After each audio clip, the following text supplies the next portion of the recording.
ಸ್ನೇಹಿತರೆ, ಇವತ್ತು ನಾವು ಭಾರತದ ಸಂವಿಧಾನಾತ್ಮಕ ಬೆಳವಣಿಗೆಗಳ ಬಗ್ಗೆ ನೋಡೋಣ. ಬ್ರಿಟಿಷ್ ನಿಯಮದಲ್ಲಿ 1773ರಿಂದ 1947 ಅವಧಿಯ ಸಂವಿಧಾನಾತ್ಮಕ ಬೆಳವಣಿಗೆಗಳನ್ನ ನಾವು ಇವತ್ತು ಈ ಪಾಠದಲ್ಲಿ ನೋಡ್ತೀವಿ. ಆದ್ರೆ ನೆನಪಿರಲಿ ಸ್ನೇಹಿತರೆ, ಸಂವಿಧಾನಾತ್ಮಕ ವಿಭಾಗವನ್ನ ಎರಡು ಭಾಗಗಳಲ್ಲಿ ನಾವು ವಿಂಗಡಿಸಬೇಕು. ಒಂದು 1773ರಿಂದ 1853 ಆಕ್ಟ್ ವರೆಗೂ ಕೂಡ ಇದು ಕೇವಲ ಬ್ರಿಟಿಷರು ತಮ್ಮ ಆಡಳಿತದ ಅನುಕೂಲಕ್ಕಾಗಿ ಮಾಡಿಕೊಂಡಂತ ಕಾಯ್ದೆಗಳು.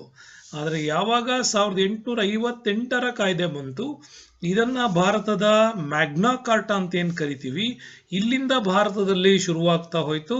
1858 ಇಂದ ಹಿಡಿದ್ಬಿಟ್ಟು 1947 ವರೆಗಿನ ಕಾಯ್ದೆಗಳು ಏನಿದಾವೆ, ಇದು ಭಾರತದ ಅಭಿವೃದ್ಧಿಗಾಗಿ ಕಂಡುಕೊಂಡಂತಹ ಕೆಲವು ಕಾಯ್ದೆಗಳು ಅಂತ ಕೂಡ ಕರಿತೇವೆ. ಹಾಗಾಗಿ ಭಾರತದಲ್ಲಿ ಸಂವಿಧಾನದ ಬೆಳವಣಿಗೆಯನ್ನ ಎರಡು ಹಂತದಲ್ಲಿ ಅಧ್ಯಯನ ಮಾಡಬೇಕು ನೀವು. 1773 ಇಂದ 1853 ವರೆಗೆ, ನೆಕ್ಸ್ಟ್ 1858 ಇಂದ 1947 ವರೆಗೆ, ಈ ರೀತಿ ಎರಡು ವಿಭಾಗದಲ್ಲಿ ನಾವು ಇವತ್ತು ಅಧ್ಯಯನ ಶುರು ಮಾಡ್ತಾ ಇದ್ದೇವೆ.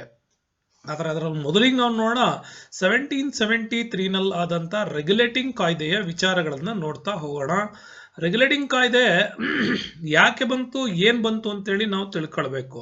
ಯಾಕೆಂದ್ರೆ 1765ರಲ್ಲಿ ನಿಮಗೆ ಗೊತ್ತಿದೆ, ಒಂದು ಅಲಹಾಬಾದ್ ಒಪ್ಪಂದ ಆಗಿತ್ತು. ಅಲಹಾಬಾದ್ ಒಪ್ಪಂದ ಯಾಕಾಗಿತ್ತು ಅಂತಂದ್ರೆ ಬಕ್ಸರ್ ಕದನ ಮುಗಿದೋಗಿತ್ತು. ಬಕ್ಸರ್ ಕದನದ ನಂತರ ರಾಬರ್ಟ್ ಕ್ಲೈವ್ 1765ರಲ್ಲಿ ಅಲಹಾಬಾದ್ ಒಪ್ಪಂದವನ್ನ ಮಾಡ್ಕೊಳ್ತಾರೆ. ಆ ಒಪ್ಪಂದದ ನಂತರ ಭಾರತದ ಬಂಗಾಳದಲ್ಲಿ ಆತ ದ್ವಿಮುಖ ಸರ್ಕಾರವನ್ನ ಜಾರಿಗೆ ತಂದಿದ್ದ. ಈ ದ್ವಿಮುಖ ಸರ್ಕಾರದನ್ನ ಜಾರಿಗೆ ತರೋದ್ರ ಜೊತೆಗೆ ಭಾರತದಲ್ಲಿ ಕಂಪನಿಯ ಖರ್ಚನ್ನು ಕೂಡ ಆತ ಏನ್ ಮಾಡಿದ್ದ, ಹೆಚ್ಚಿಗೆ ಮಾಡಿದ್ದ ಅಂತನೂ ಕೂಡ ಒಂದು ಕಡೆ ವಾದ ಇದೆ. ಅನೇಕ ಕೋಟಿಗಟ್ಟಲೆ ಹಣವನ್ನ ಬ್ರಿಟನ್ ಸರ್ಕಾರಕ್ಕೆ ಇವರು ಸಾಲ ರೂಪದಲ್ಲಿ ಕೇಳೋದಕ್ಕೆ ಶುರು ಮಾಡಿದ್ರು. ಯಾವಾಗ ಕಂಪನಿ ಈ ರೀತಿಯ ಸಾಲವನ್ನ ಕೇಳೋದಕ್ಕೆ ಶುರು ಮಾಡ್ತೋ ಆಗಲೇ ಬಂದದ್ದು ಈ ರೆಗ್ಯುಲೇಟಿಂಗ್ ಕಾಯ್ದೆ. ಯಾಕೆ ಅಂತಂದ್ರೆ ಕಂಪನಿಯ ಅಧಿಕಾರಿಗಳು ಇಲ್ಲಿ ಏನ್ ಮಾಡ್ತಾ ಇದ್ರು ಅಂತಂದ್ರೆ ಬಹಳ ಹೆಚ್ಚಿನ ಮಟ್ಟದಲ್ಲಿ ಒಂದಿಷ್ಟು ರೀತಿಯ ಮೋಸಗಳನ್ನ ಮಾಡೋದಕ್ಕೆ ಶುರು ಮಾಡಿದ್ರು. ಕಂಪನಿಯ ಅಧಿಕಾರಿಗಳು ಏನ್ ಮಾಡಿದ್ರು ಅಂದ್ರೆ ಮೊಘಲ್ ಅರಸರಿಂದ ಅಂದ್ರೆ ಫಾರೂಕ್ ಸಿಯರ್ನಿಂದ ಪಡೆದಂತ ದಸ್ತಕ್ಗಳನ್ನ ಏನ್ ಮಾಡಿದ್ರು ಅಂತಂದ್ರೆ, ಈ ದಸ್ತಕ್ಗಳನ್ನ ಅವನು ಕೊಟ್ಟಿದ್ದು ಕೇವಲ ಕಂಪನಿಗೆ ಮಾತ್ರ. ಆದ್ರೆ ರಾಬರ್ಟ್ ಕ್ಲೈವ್ನ ಆಡಳಿತದಲ್ಲಿ ಕಂಪನಿ ಪ್ಲಸ್ ಪ್ರೈವೇಟ್ ಆಗಿಯೂ ಕೂಡ ಅನೇಕ ಅಧಿಕಾರಿಗಳು ಹಣ ಗಳಿಸಬೇಕು ಅನ್ನುವಂತ ಅಪರಿಮಿತ ದುರಾಸೆಗೆ ಒಳಗಾಗಿ ಇಲ್ಲಿ ಅನೇಕ ಜನರು ತಮ್ಮ ಒಂದು ವ್ಯವಸ್ಥೆಯಲ್ಲಿ ಬಳಸ್ಕೊಂಡಿದ್ರು. ಈ ತರದ ಭ್ರಷ್ಟಾಚಾರ ವಿಪರೀತ ಆಗಿದ್ರಿಂದಾಗಿ ಇಂಗ್ಲೆಂಡ್ನ ಶಾಸನ ಸಭೆಯಲ್ಲಿ, ನೆನ್ಪಿಟ್ಕೊಳ್ಳಿ ಇವನ ಹೆಸರು ಎಡ್ಮಂಡ್ ಬರ್ಕ್, ಏನ್ ಮಾಡ್ದ, ವಾರ್ಷಿಕವಾಗಿ ಈಸ್ಟ್ ಇಂಡಿಯಾ ಕಂಪನಿ ಬ್ರಿಟಿಷ್ ಸರ್ಕಾರಕ್ಕೆ ಪಡಿತಾ ಇದ್ದಂತ ತೆರಿಗೆ ಹಣದವನ್ನ ಅಪರಾಧ ತೆರಿಗೆ ಅಂತೇಳಿ ಆತ ಟೀಕೆ ಮಾಡ್ತಾನೆ. ಯಾವಾಗ ಇವನು ಈ ರೀತಿ ಅಪರಾಧ ಟೀಕೆ ಅಂತ ಟೀಕೆ ಮಾಡಿದ ಮೇಲೆ ಭಾರತದಲ್ಲಿ ನಡೀತಾ ಇರತಕ್ಕಂತ ಕಂಪನಿಯ ಹೆಸರು ಪ್ಲಸ್ ಕಂಪನಿಯ ಅಧಿಕಾರಿಗಳು ಕೂಡ ಏನ್ ಮಾಡ್ತಾ ಇದ್ದಾರೆ, ಇವರ ಒಂದು ಅಧಿಕಾರವನ್ನ ನಿಯಂತ್ರಿಸಬೇಕು, ಅವರ ಹಕ್ಕುಗಳನ್ನ ಇಲ್ಲಿ ಕಂಟ್ರೋಲ್ ಮಾಡಬೇಕು ಅನ್ನೋ ಕಾರಣಕ್ಕೋಸ್ಕರವಾಗಿನೇ ಈ ಕಾಯ್ದೆಯನ್ನ ಅವರು ಜಾರಿಗೆ ತರ್ತಾರೆ. ಈ ಕಾಯ್ದೆಯಲ್ಲಿ ಪ್ರಮುಖವಾದಂತ ಅಂಶಗಳು ಏನಿತ್ತು ಅನ್ನೋದನ್ನ ನಾವು ನೋಡೋಣ ಸ್ನೇಹಿತರೆ.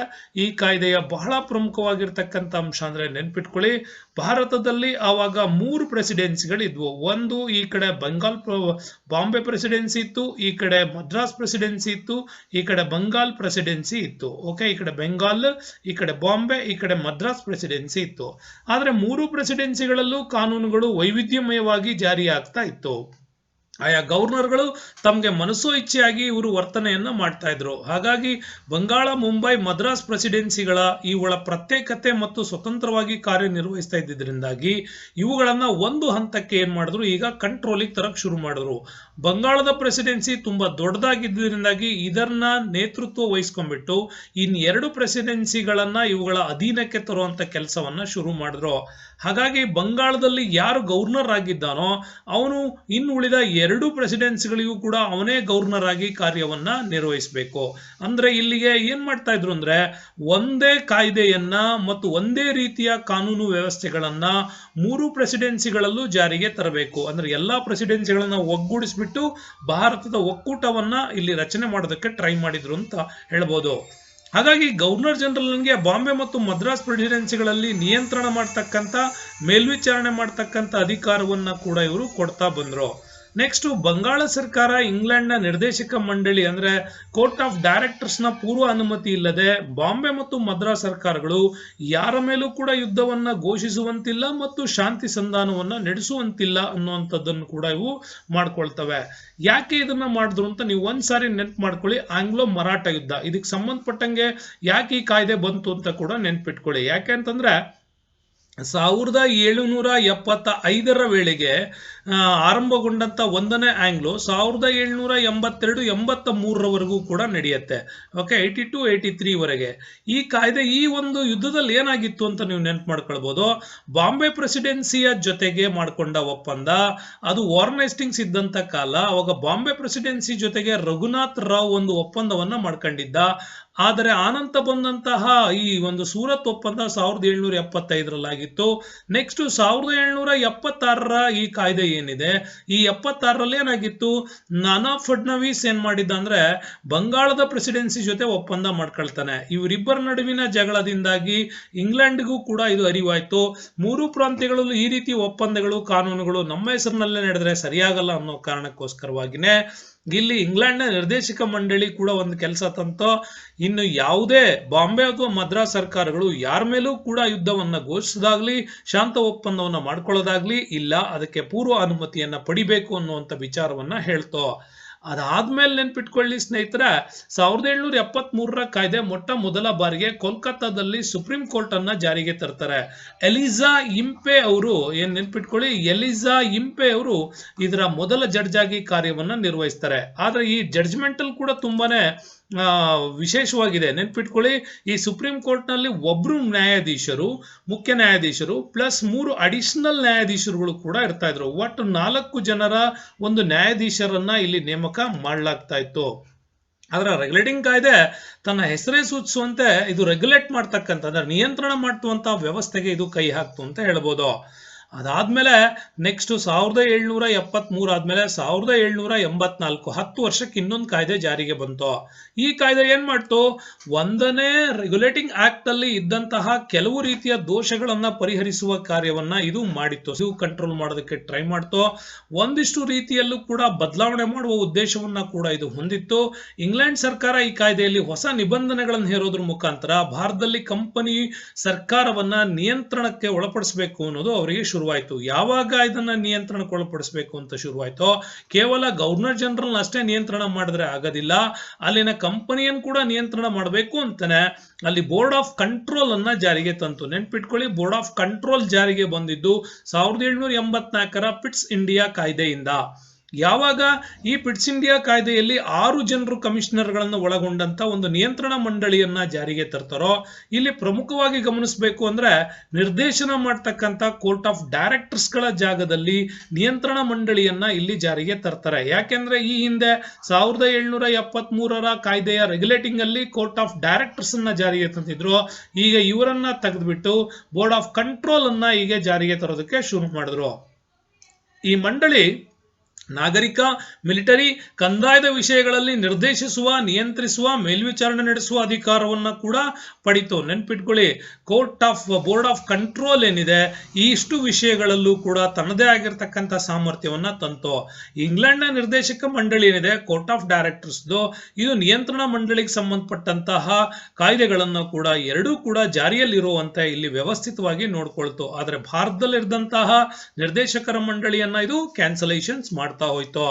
ಸೊ ಮುಂದಿನ ವಿಚಾರದಲ್ಲಿ ನಾವು ನೋಡೋದಾದ್ರೆ ಸ್ನೇಹಿತರೆ, ಭಾರತೀಯರು ತಮ್ಮ ಸಾರ್ವಭೌಮತ್ವವನ್ನು ಕಂದಾಯದ ವಿಷಯಗಳಲ್ಲಿ ನಿರ್ದೇಶಿಸುವ, ನಿಯಂತ್ರಿಸುವ ಮತ್ತು ಅವುಗಳನ್ನು ಮೇಲ್ವಿಚಾರಣೆ ಮಾಡತಕ್ಕಂಥ ಪೂರ್ಣ ಅಧಿಕಾರವನ್ನ ಇಂಗ್ಲೆಂಡ್ನ ನಿರ್ದೇಶಕ ಮಂಡಳಿ ಏನ್ ಮಾಡ್ತು, ಪಡ್ಕೊಳ್ತು. ಮತ್ತು ಭಾರತದಲ್ಲಿರ್ತಕ್ಕಂಥ ಬೋರ್ಡ್ ಆಫ್ ಕಂಟ್ರೋಲ್ ಏನಿದೆ ಇದು ಕೂಡ ಒಂದು ನೇರವಾದ ಅಧಿಕಾರವನ್ನ ಇಲ್ಲಿ ಪಡ್ಕೊಳ್ಳೋದಲ್ಲಿ ವಿಫಲವಾಯಿತು. ಈ ರೀತಿಯಲ್ಲಿ ಭಾರತದಲ್ಲಿರ್ತಕ್ಕಂಥ ಬೋರ್ಡ್ ಆಫ್ ಕಂಟ್ರೋಲ್ ಇಂಗ್ಲೆಂಡ್ ಅಲ್ಲಿ ಇರ್ತಕ್ಕಂಥ ಕೋರ್ಟ್ ಆಫ್ ಡೈರೆಕ್ಟರ್ಸ್ ಗಳಿಗೆ ಇದು ನೇರವಾಗಿ ಅಧೀನಕ್ಕೆ ಬರೋದಕ್ಕೆ ಶುರುವಾಯಿತು. ಹೀಗೆ ಭಾರತೀಯರು ತಮ್ಮ ಸಾರ್ವಭೌಮತ್ವವನ್ನ ಬ್ರಿಟಿಷ್ ರಾಜಸತ್ತೆಯ ಹೆಸರಿನಲ್ಲಿ ಪಡೆದಿದ್ದಾರೆಯೇ ವಿನಃ ಅದು ಅವರದೇ ಸ್ವಂತ ಹಕ್ಕಲ್ಲ ಅನ್ನುವ ಘೋಷಣೆಯನ್ನ ಈ 1784 ಕಾಯ್ದೆಯಲ್ಲಿ ಇದು ಹೇಳೋದಕ್ಕೆ ಶುರು ಮಾಡ್ತು. ಹೀಗೆ ಭಾರತೀಯರ ರಾಜಕೀಯ ಹಕ್ಕುಗಳನ್ನ ನಿರ್ಣಾಯಕವಾಗಿ ಇಲ್ಲಿ ಮೊಟಕುಗೊಳಿಸ್ತಾರೆ. ಈ ಕಾಯ್ದೆ ಭಾರತದಲ್ಲಿದ್ದ ಕಂಪನಿಯ ಅಧೀನದ ಪ್ರದೇಶಗಳ ಮೇಲೆ ಇಂಗ್ಲೆಂಡ್ಗೆ ಸರ್ಕಾರವೇ ಅಂತಿಮ ಸಾರ್ವಭೌಮ ಅಂತೇಳಿ ಘೋಷಣೆ ಕೂಡ ಮಾಡ್ತು. ಯಾಕೆಂದ್ರೆ ದಿ ಬ್ರಿಟಿಷ್ ಪ್ರೊಸೆಷನ್ಸ್ ಗಳೇನಿದಾವೆ ಅದಿಷ್ಟು ಕೂಡ ಇನ್ಮೇಲೆ ಇಂಗ್ಲೆಂಡ್ ಸರ್ಕಾರದ ಅಂತಿಮ ಸಾರ್ವಭೌಮನಾಗಿ ಅದರ ಅಧೀನದಲ್ಲಿ ಇರಬೇಕು ಅಂತ ಹೇಳಿದ್ದೆ 1784 ಕಾಯ್ದೆ. ಹಾಗಾಗಿ ವೆರಿ ಇಂಪಾರ್ಟೆಂಟ್ ಆಗುತ್ತೆ ಸ್ನೇಹಿತರೆ. ಭಾರತದ ಬೋರ್ಡ್ ಆಫ್ ಕಂಟ್ರೋಲ್ ಏನಿತ್ತು ಅದನ್ನ ತೆಗೆದಾಕ್ಬಿಟ್ಟು ಇಲ್ಲಿ ಕೋರ್ಟ್ ಆಫ್ ಡೈರೆಕ್ಟರ್ಸ್ ಗಳನ್ನ ತೆಗೆದಾಕಿ ಬೋರ್ಡ್ ಆಫ್ ಕಂಟ್ರೋಲ್ ನ ಇಲ್ಲಿ ಜಾರಿಗೆ ತರೋದಕ್ಕೆ ಶುರು ಮಾಡಿತ್ತು. ಇದೆಲ್ಲದೂ ಕೂಡ ನಮ್ಮಲ್ಲಿ 1784 ಕಾಯ್ದೆ ನಮ್ಮಲ್ಲಿ ತಂತು. ನೆಕ್ಸ್ಟ್ ನೋಡೋಣ ಸ್ನೇಹಿತರೆ, ಚಾರ್ಟರ್ ಕಾಯ್ದೆಗಳ ವಿಚಾರವಾಗಿ ಮಾತಾಡೋಣ. ಭಾರತದಲ್ಲಿ ಚಾರ್ಟರ್ ಕಾಯ್ದೆಗಳ ಪ್ರಮುಖ ಉದ್ದೇಶ ಅಂದ್ರೆ 4 ಚಾರ್ಟರ್ಗಳು ಬರ್ತವೆ. 1793, 1813, 1833, 1853. ಇವನ್ನೆಲ್ಲ ಗಮನಿಸಬಹುದು ನೀವು. ಪ್ರತಿ 20 ವರ್ಷಕ್ಕೊಮ್ಮೆ ಈ ಚಾರ್ಟರ್ಗಳು ಏನಾಗಿದ್ದಾವೆ ಜಾರಿಗೆ ಬಂದಿದ್ದಾವೆ.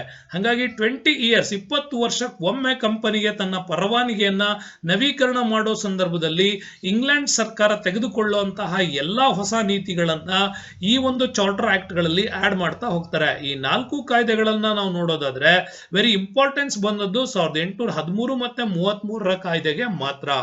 ಆದ್ರೂ ನಾವು ಒಂದು ನಮ್ಮ ಎಕ್ಸಾಮ್ಸ್ ಪರ್ಪಸ್ ಇಂದ ಏನ್ ಮಾಡ್ಬೇಕಾಗತ್ತೆ, 1793 ಮತ್ತು ಕಾಯ್ದೆಯನ್ನ ಓದ್ಲೇಬೇಕಾಗತ್ತೆ. ಈಗ 1793 ಕಾಯ್ದೆಯನ್ನ ಒಮ್ಮೆ ರಿವ್ಯೂ ಮಾಡೋಣ.